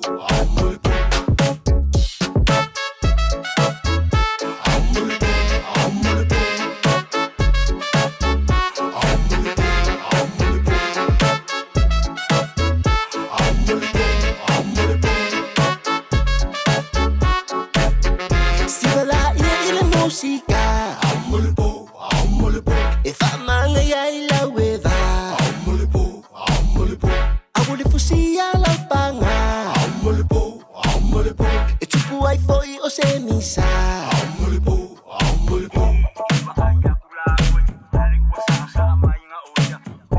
se sabili angi mai ta umai oh no feel it for no I tele la mona mai oh no no fight it till me ane yengo ngolo mai oh no mai maunga me sao falongo ai e afua mai fo I maunga le pule la o ai ai afua me oile bele mena o momo o ai e pe ofisanga le savili ma mea e tutupu ai au le alofa na o alofa nei awai le ai la vases tu salilo la le la au tu tasi pe o le funga arasi wa ma e le matalasi o yo ta o watasi o le wala fo ina lo manongi baby wa ta suwe ni manu fe ai fo le mili wa wa tolo la o mai le pongi sa wa ta u fi e ma fo le ma fala na ofia tofo le matango fie masalo ai wangalo sungai le fai ngofia wa o wilo le e ai le pelu mama ai e tu fa mata la ole tu mai wala vai o pule oela o bele pete musu awa le fua te lulu e le to e fua mai le fua te lulu e vale ai lo ulu se sabini angi mai ta umai oh no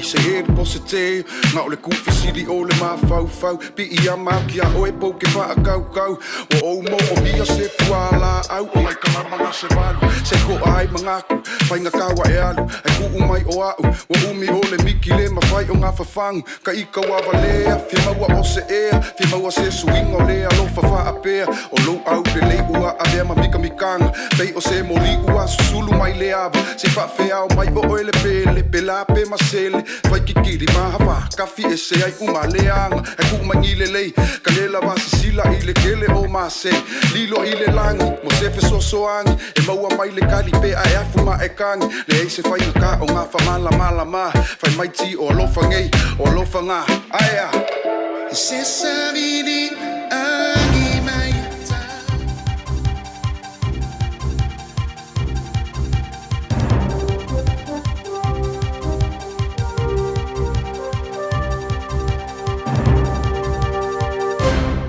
Fatalo fatu I lau whaafonga anga le nei tū la o le Aoauli, lo mai o swapoponga le nei o tātou tala fau, mai lo Radio Samoa. E le tau whailo le moli mawina pea e o tātou tangata Samoa, o le whaatupula ia o le mawai o le tele o whala au whasaina, wa ofi au tito tono le atunu, ma ua ngausia fo e tangata I tono Samoa. O se mata upolo o laua lunga pea, ma lo mai tauina le ave ai o le whaamamafa inga luenga whaatino le mtanga luenga o leo whalpui ma toi fuata inga, I le tele osfa inga o lo whaatautaia. O le pōna whamawina I le whaatautaia le vaenga o le ofisa o whaasalalau o le One News, o se sa ili ilinga e winga le anga I atu ai o whala au whaasaina I tutono le atunu, e peo na moli mawina ai le amata wa aia le whaatateina o le whait o le nei whaafita o li le Pasifika.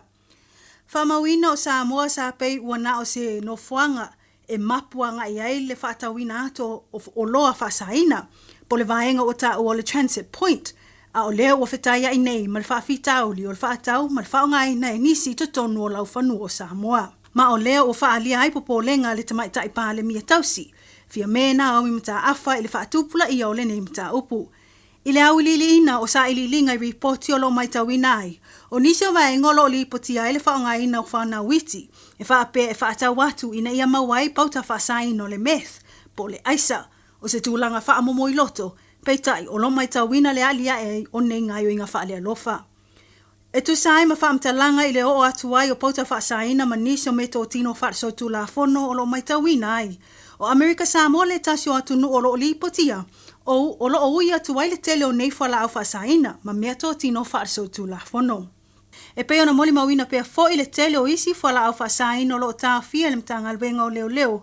Whaapele o fiso o tiute le wafu whawa malo. E peo na iai fo I le tasio mta upu tele lena maua mai la mtanga o le tausanga I le masino o Januari lua o lua lima. Lena mawaile o atu le se fulu kilo kalama o pauta whaasaina. Pe tusa lea ma le lua tesi ma le 5 miliona tala New Zealand. Lona tau pe a whaatau I le maketi. I le alua rai pe I lunga o le numero o whala au whaasaina ua mawele atunu o se whaafita auli wa sa sao whaafaa mai. Wa vaia e fo I le mo o mia o le ngā lulue whaatasi o mtanga luenga ese ma sui o nu. Ai maise o le tūla I mai ai o tai e tineia le o atu o whala au whaasaina te tono Samoa. A o ta pisa ai la le to atele ma le o mai ai o reporti I nei mata aupu I te tono Samoa o le mea mauti noa e le fuatasi se atunu e tasi le nei mata aupu. I nei New Zealand lava ia o lo lipotia mai pea I lea vai aso ma lea vai aso mata upu. O le tawhia I e sui o le ofisa o tiuto New Zealand, le New Zealand Customs o ato ma wha amomoli e tangata o e o lo o ulfale mai I te tono Aotearoa ma au mai wha anana ai whala au whaasaina. E peo na lipotia mai I le nā foi vai aso. Le tawhia ma le moli ai o se tamaitai luasfo 5 tausanga le matua. I lo na au mai wha anana ai o pauta whaasaina o le cocaine. I te tono lo na ato pau. I le malai vaalele wha avauma lo I au kilani. Ta oe ripoti mai vaenga o tiute, nana mai e le tamaitai pauta nei I tua o vaenga malo le ato pau po le suitcase paneling. Ta ua na whainga malanga mai lea tamaitai mai Santiago, Chile. I wha maumaunga e whakilo kalama le mamafo le pauta whaasaina o le cocaine, pe tusa lea maritasi tesi ma le 5 miliona tala New Zealand lo na taua a whai pe a whaatau atu I le maketi. Au iai pea New Zealand I vai tau malulu, o le ufai loa mai ne le wheta iai pea o tangata nu kiwi, ma whaafita o li tūlanga o le elitise. Whamawina le awhia ai o le whaitau wafe o tangata I le tūlanga o le ngā whatia o na tongi ino o pili o le elitise. Mō le tele o mea whai tono a inga, whapeo le maua ai foi o se mawhanawhana e whao ngā ai masini wha mawhanawhana po hitters. I ripoti ma le New Zealand Herald na whaaso ai se tina I suafa ia Liz mai mangele I sasae. I le whainga tau na maua o se mawhanawhananga I tūlanga ua iai nei, o ia malona ainga, o no le le mawhai ai o na tongi ino o pili o le ilitise. Taluai le taunga tā telo le tau ua iai nei. Mana ia whai loa ai foi. Le lilifa nga iai iniso a wala I tau mawhai tongi ai whaavai taimi, pili o le ilitise, mano no mai ai iniso whala tonga po welfare o no le ngā whatia o pili. E peo na ia wha amatala, sa na o le valu se fulu le tau o le pili I le masina sa iai. A o lea, ua ova atu mo le se laulua se fulu le tau ua iai nei. Ua fautua I nai na e nisi o whala tonga le tele o kampani o lo wha alua tuai le elitise, e peo le Mercury, ma isi, ina ia whai alofa ane I nai tangata o lo a awhia I tūlanga o le taunga tā tele o soifuanga ua iai nei. I wha maumonga o lo tā ua ai le silia ma le se lau wafe tangata kiwi o lo a awhia I le nei whaafita auli, ma ua fautua ina le mo mia o na ngā lue whaatasi o pūlenga ma kampani e whaatino ni sifeso soani. Ina ia soa le mata upu, ai maise le maua ai o le tali e wheso soani atu ai tangata lau tele o lo a awhia I le nei whaafita auli. Mai tala mulmuli ua ufitia nei se a inga le ao pongi sā. Ona o le motu sia whaafua se I o le mawhitanga o se urunga lii, ma se la tamateine lua masina le matua. Ono o se whale tonu I le malosi o whala au ma vai la au, na tauli mai na atu e le whale talavai, mō lea alu toto. I ripoti ma le tio whawa maloa New Zealand, na lipoti ai o le alu toto ua whanolo na ola e ngoia bela mea. Na vave o na whanau I le na o le tosu tasi o masina o le maito o lontina. A o iai le whale mai sa whaatino lava ngā luenga masani. Ma I le tuina atu ai o whala au ma vai la au mo le pepe, na mai tau ina e fo mai tū langa na ma whaafita auli e ono a awhia e pela, pe a whawhanga le vai la au ma whala au le vitamini D. A o le whala au ta o le phosphate na avatu mō le tamaititi. O le whale tonu na tūlai mai ina wa se le maalosi o le whala au po le dosage. Whamawina ua fua e sui o le whaolita le vai, le maalosi a ngai le tangata matua. Tusa le 5 se lau milikalama po milligrams ai ua le fua I le tamaititi. Ta ua le afiafio le aso mua na wha inu ai pe na tuwa tuwai le vai la au I sia anu toto na tupu ai loa le mala. Whaamatala o le awhiawhi lava lea na koma ma le mana vai loa pela. Na avatu whaatope i le whale mai. Na maliu pela i nai aso o iluma i le whale mai. Whamauina o le talavai na whaatino i manua tū. Ma ono o le whale tono o le whale talavai o le wanga i mātua o pela. Ina ia whaatino ni uilo ilonga i tū tau li tū la fono. Ina ia mautino ai whale talavai. Le mātai tuina le leo whaatino ai o lato ngā yoinga. Ai meisio le siaki ai o mā losi whaatulanga ino o whala au mawaila au mō tangata lau tele. Ua tu ina atu nei wha mai senga le whare talavai al manua tū mō le a inga. Ma ufama o ni ai le whaatino o so lato suenga i le nei mata upu. O tatou telefona mo le nei tū la wha awhitai wha whonga mai tau wha soifua.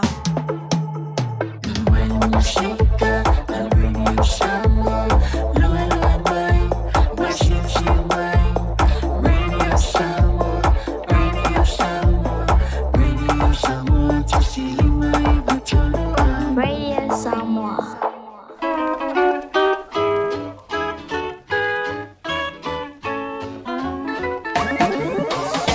What you done, my baby. Look what you've done to my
what you've done to my heart. We made a date, you said maybe, then you walked away with another baby. Now look what you've done to my heart. I've got those lonely, lonely, lonely, lonely blues. Lonely, lonely, lonely, lonely blues. I've got those lonely, lonely, lonely, lonely blues. Those Younger by DJ 651 Mawino le divangula only those full farm midu to nearly to line tolo telephone to a man to malafana wa ngale wanga yantu inga ele tu you are on a dia some for malo tomati ele on sa il manulu afi ele ve fulu ve bai ya inu le benador pour le pemo faisi na koma mano lo le fali. O le fitua o lele ma le fituta ia la o ngā amata e mawalunga lana au nanga tau early childhood education po a o ngā amata Samoa ma le Pasifika I Mangele e iai whaia o ngā le stala ma whaia o ngā lango wa lava tā pena mo le awa o ina o le whanau. E uti avanoa o lo o tutoe aua lai te whaatuai ai lesi tala nei loa lo walo kala au mai I le olua tasi tolu lima fitu valu iwa fitu olua tasi tolu lima fitu valu iwa fitu e whaatulanga ai se taimi e te asi mai ai.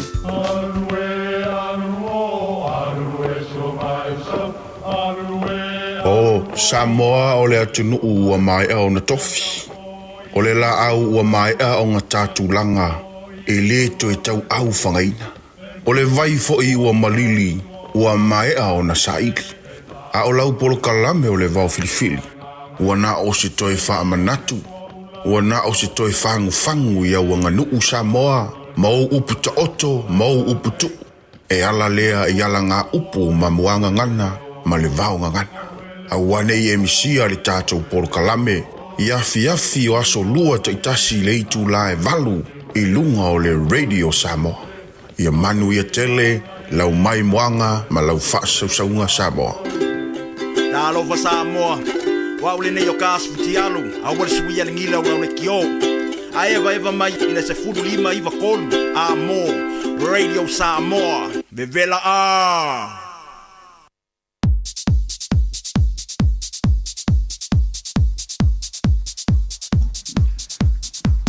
O le wa sfulu no mara famiru tau tene le tu line tolu filanga ngau le wa tasi mele sunga ya Victor o le tau tomala undanga le entire world and auto limited I ona la lai luai o tara manu ngan we balo fa malo si Victor nei a wo ya me fo mo malangi maro se fa fo mo maro sa maro se tau pata lo fa foi ro fa fo sa mo mo se malawa maro ra sa maro foi fa malo si tau ya o le va yeso mo bolidi o la masina o you Laila do Victor o ani vainga ya o le sila fia le tudu ya wa fu dia ta pendanga mo le basi le fo le basi o kuso ya fa sai la ma fo mo mra no ma sa ti le tato a pambua pesini mon tua tato I batasi le ua sala fa dua ko diso le sala ki tuono e ono senere to sia pa pe tiro tavari ya ma so ya ko le tato fa lo do pa tato ke mo la so ta ya e su lima sene pa pe tiro tavari ya ma to la so ta ya ma yo no ta ya se pa yo no ile ta ile aso ile topi se dua aso dua ma so o farine tato ke su lima sene o tiro tavari to tato pambu ya skeno no Africa tech ya point tona tato falo lo e mo e lo po pe tiro tavari ya ma so Pato fu lero con kesi ente wifio goto varu tala iba iba sene a one ingalo lo swafa kasi fo tanu mai tono tato se iba yaso te tasi swafa le man malo le sunga ya bila ya olo man malo man le da so matato va se tro taval ton lava tato po sini ya oli sita to la fa lero vale su mai tasi de batolu sta maki road ya ma se file for service pato fo le suinos o salkimu mata vale falea no fare tono lo vale ata peke o fuse de se ki uma lava mero tavare tino fare tonu mata fare salkimu mori ya va ku fa nga li poke ke ota te mo sai ala fu service si fa mato ta vale o nisi ko nisi maurunga to fu fa no como tato fo willy pesen son de aso ya do asuta la femina mata de aso ta fu ken pi lu flex ali pi like tono lava tato wake up.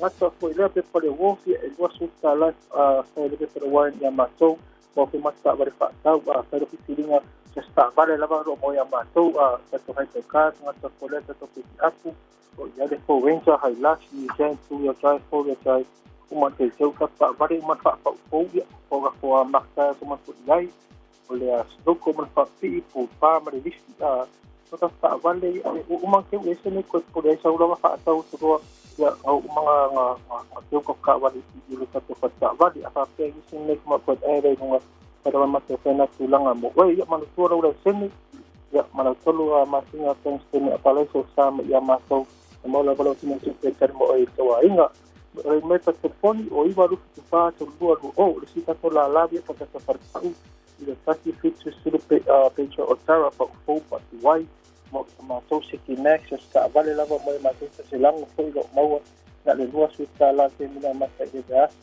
fa pe ke wai mo e se info se ki next wai para ma se pona se lang mo e nga ta to fe na sa tong si pa faru ka vale si me lang ya ma to hasta fresa to pa ma ta se sai lava ma ta ma le sai to tasi to ya to no to bumba ata pe so lo la para pa so ya ko na to ma sa so ta ya ma no ta ma sandi ya mo fika ko a vin mo ta la po to win ya dos furi misi mo bunga le to a pe ke we si a vinga win Samoa ya se me ke por esta no fena lo Samoa tenga venga ya ma to mo se so san mo oi ta vale ne va so fo win ka lo fe lo to sanga de to uma modify ya uma te fa ma ya to ki apu to mo ile ta to fatta vale na mo ne va ya so fa mai ya lo filinga ya tayo ta si pay ole after pay le pai ma le nis ko mala tua e su fitu ma sina interest fee nga to fairness to kana songa ina ia ma to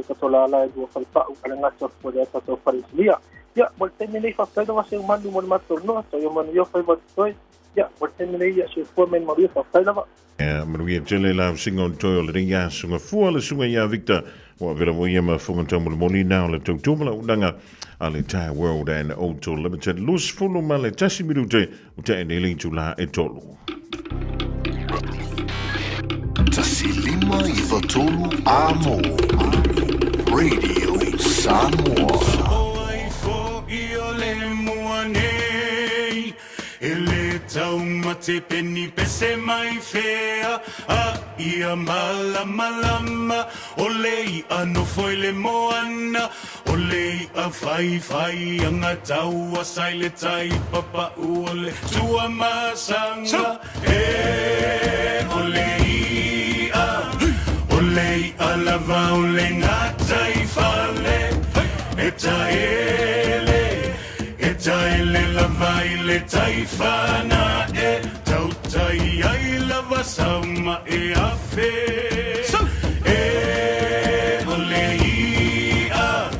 olei a lava ole ngatai fale etaele lava ile taifana tau tai ai lava sauma afe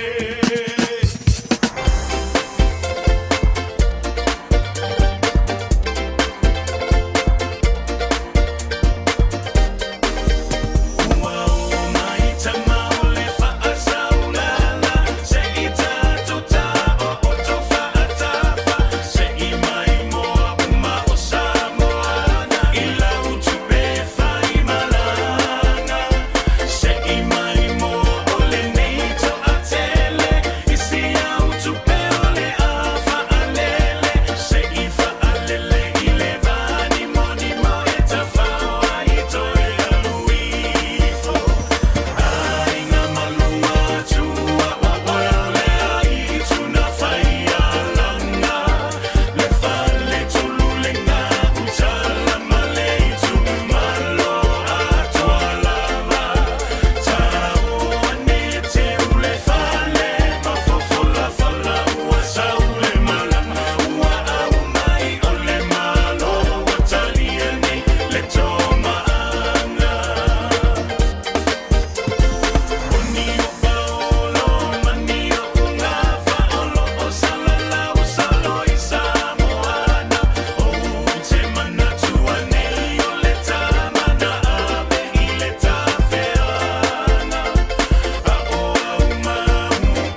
Where my money?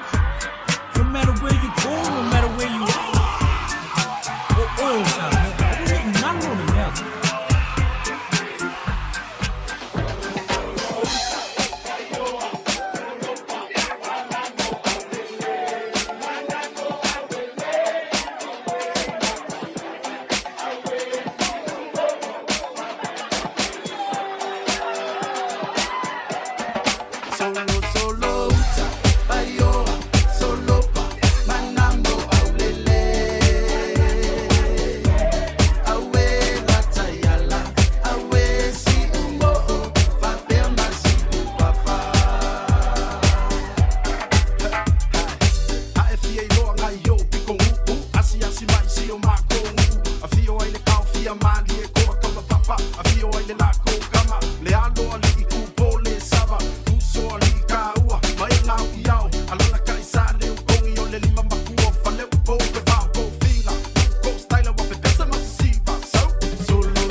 tree. She talk about henna, henna.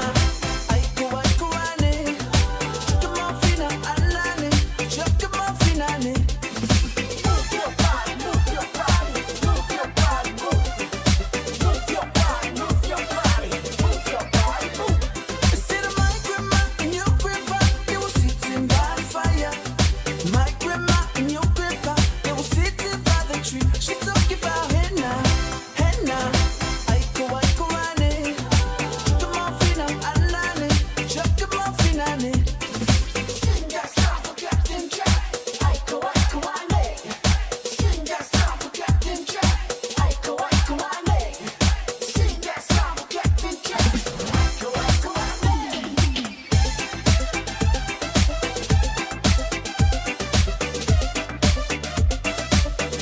I said my grandma and your grandpa, they were sitting by the fire. My grandma and your grandpa, they were sitting by the tree. She talk about henna, henna. Aiko aiko ane. Come on, fina alane. Come on, fina ane. Sing that song for Captain Jack. Aiko aiko ane. Sing that song for Captain Jack. Aiko aiko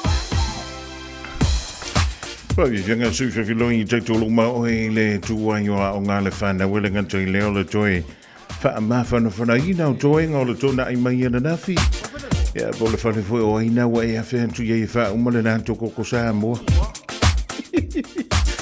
ai fi mali ma va ya ne ya fusi pa o le fana fa bole moli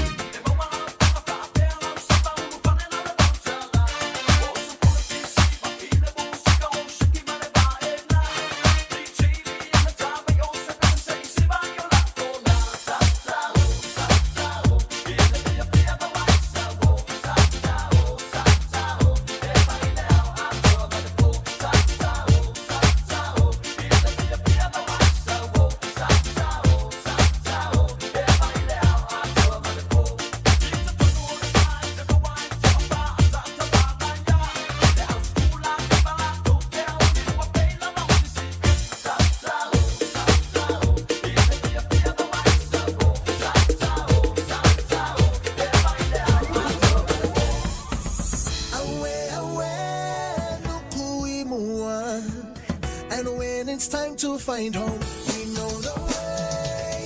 Watch this rainbow, gonna ride on a wave on a quest to my motherland, motherland. One wish for the venture, oh, did I mention? Now, ladies and gentlemen, it's about that time. Turn this thing on out.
Just think a minute. It could change everything.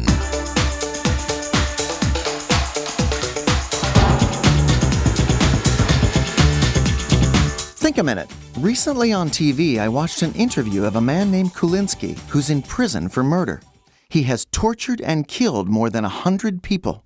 He was interviewed by a professional counselor who explained that Kulinski became a murderer mainly because of the kind of parents who raised him. Kulinski's father often beat him terribly for simply no reason, and his mother never showed him any love at all. After years of painful torture and abuse, Kulinski eventually had no conscience. He says that's why he did not feel anything or care at all about the 100 people he tortured and killed. Since he's never been loved or even had one friend, he says the only thing that keeps him going in life is his hate for other people.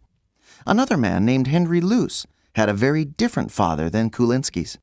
Henry Luce is the man who started the very successful Time Life company, which published both Time and Life magazines. Many people think that Henry Luce has probably influenced world opinion more than any other publisher in history. Luce often talked about his years as a missionary son growing up in China. When he was a young boy, he and his father went for long walks almost every evening. He said, "My father treated me as if I was an adult." He said that his close relationship with his dad was more than just between a father and son. They were close friends. You know, our children will become like the people who spend the most time with them being their friend. This is often why a teenager makes bad choices. He follows the example of other teenagers because they spend more time with him being his friend than his own parents do. You know, Jesus Christ shocked everybody when he said that God created us to be not only his children, but his close friends.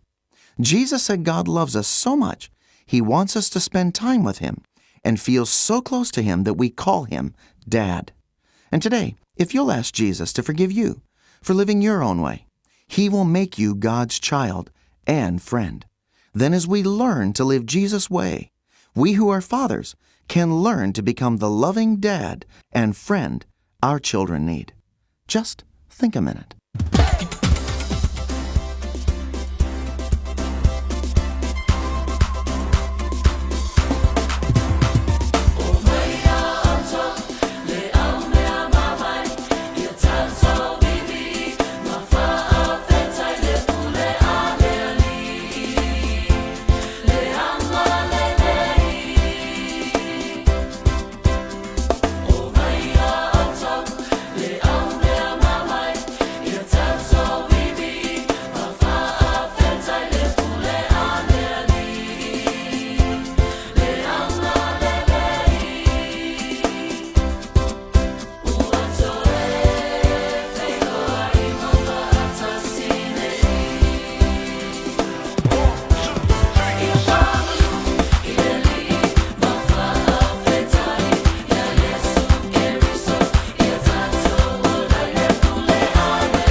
se Fofogamua ia lau talavo e whakasā mai le penisula I jara tū I le neivaenga o le fiafi rau to e iwa ma le awhamiriu te o le tāle o le intu lai whai taurunga atuai le polkalame o le thinka mere o le pese o whai goina o mai ia o to.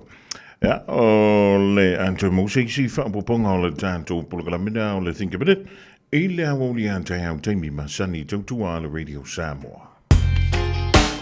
Radio Samoa Tasili mai batolu Amo Radio Samoa Tasili mai batolu Amo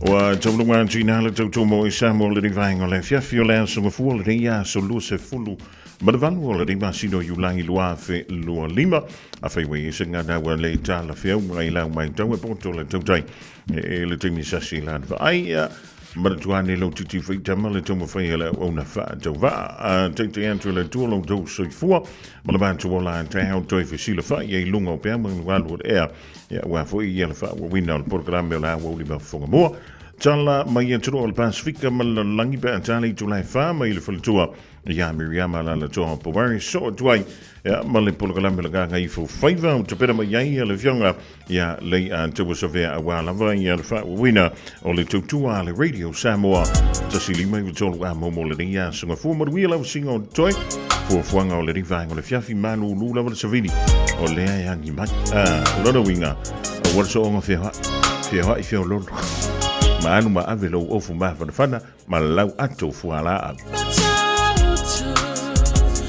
Ale penisula mai bolino Le tai tu pito ia pia Si o utau langa manaya E fe pula fi mai le sau O ata uma o fetu o le lani E sulungi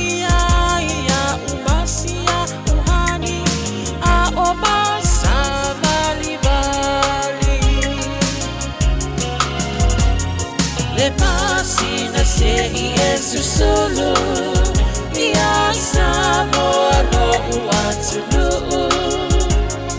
Se ifai mafia fianga Ie mama atene matama Olo sisi vai mapepese Matata lato tulele A umae mane ilano ole ni Na oa umasi a ukele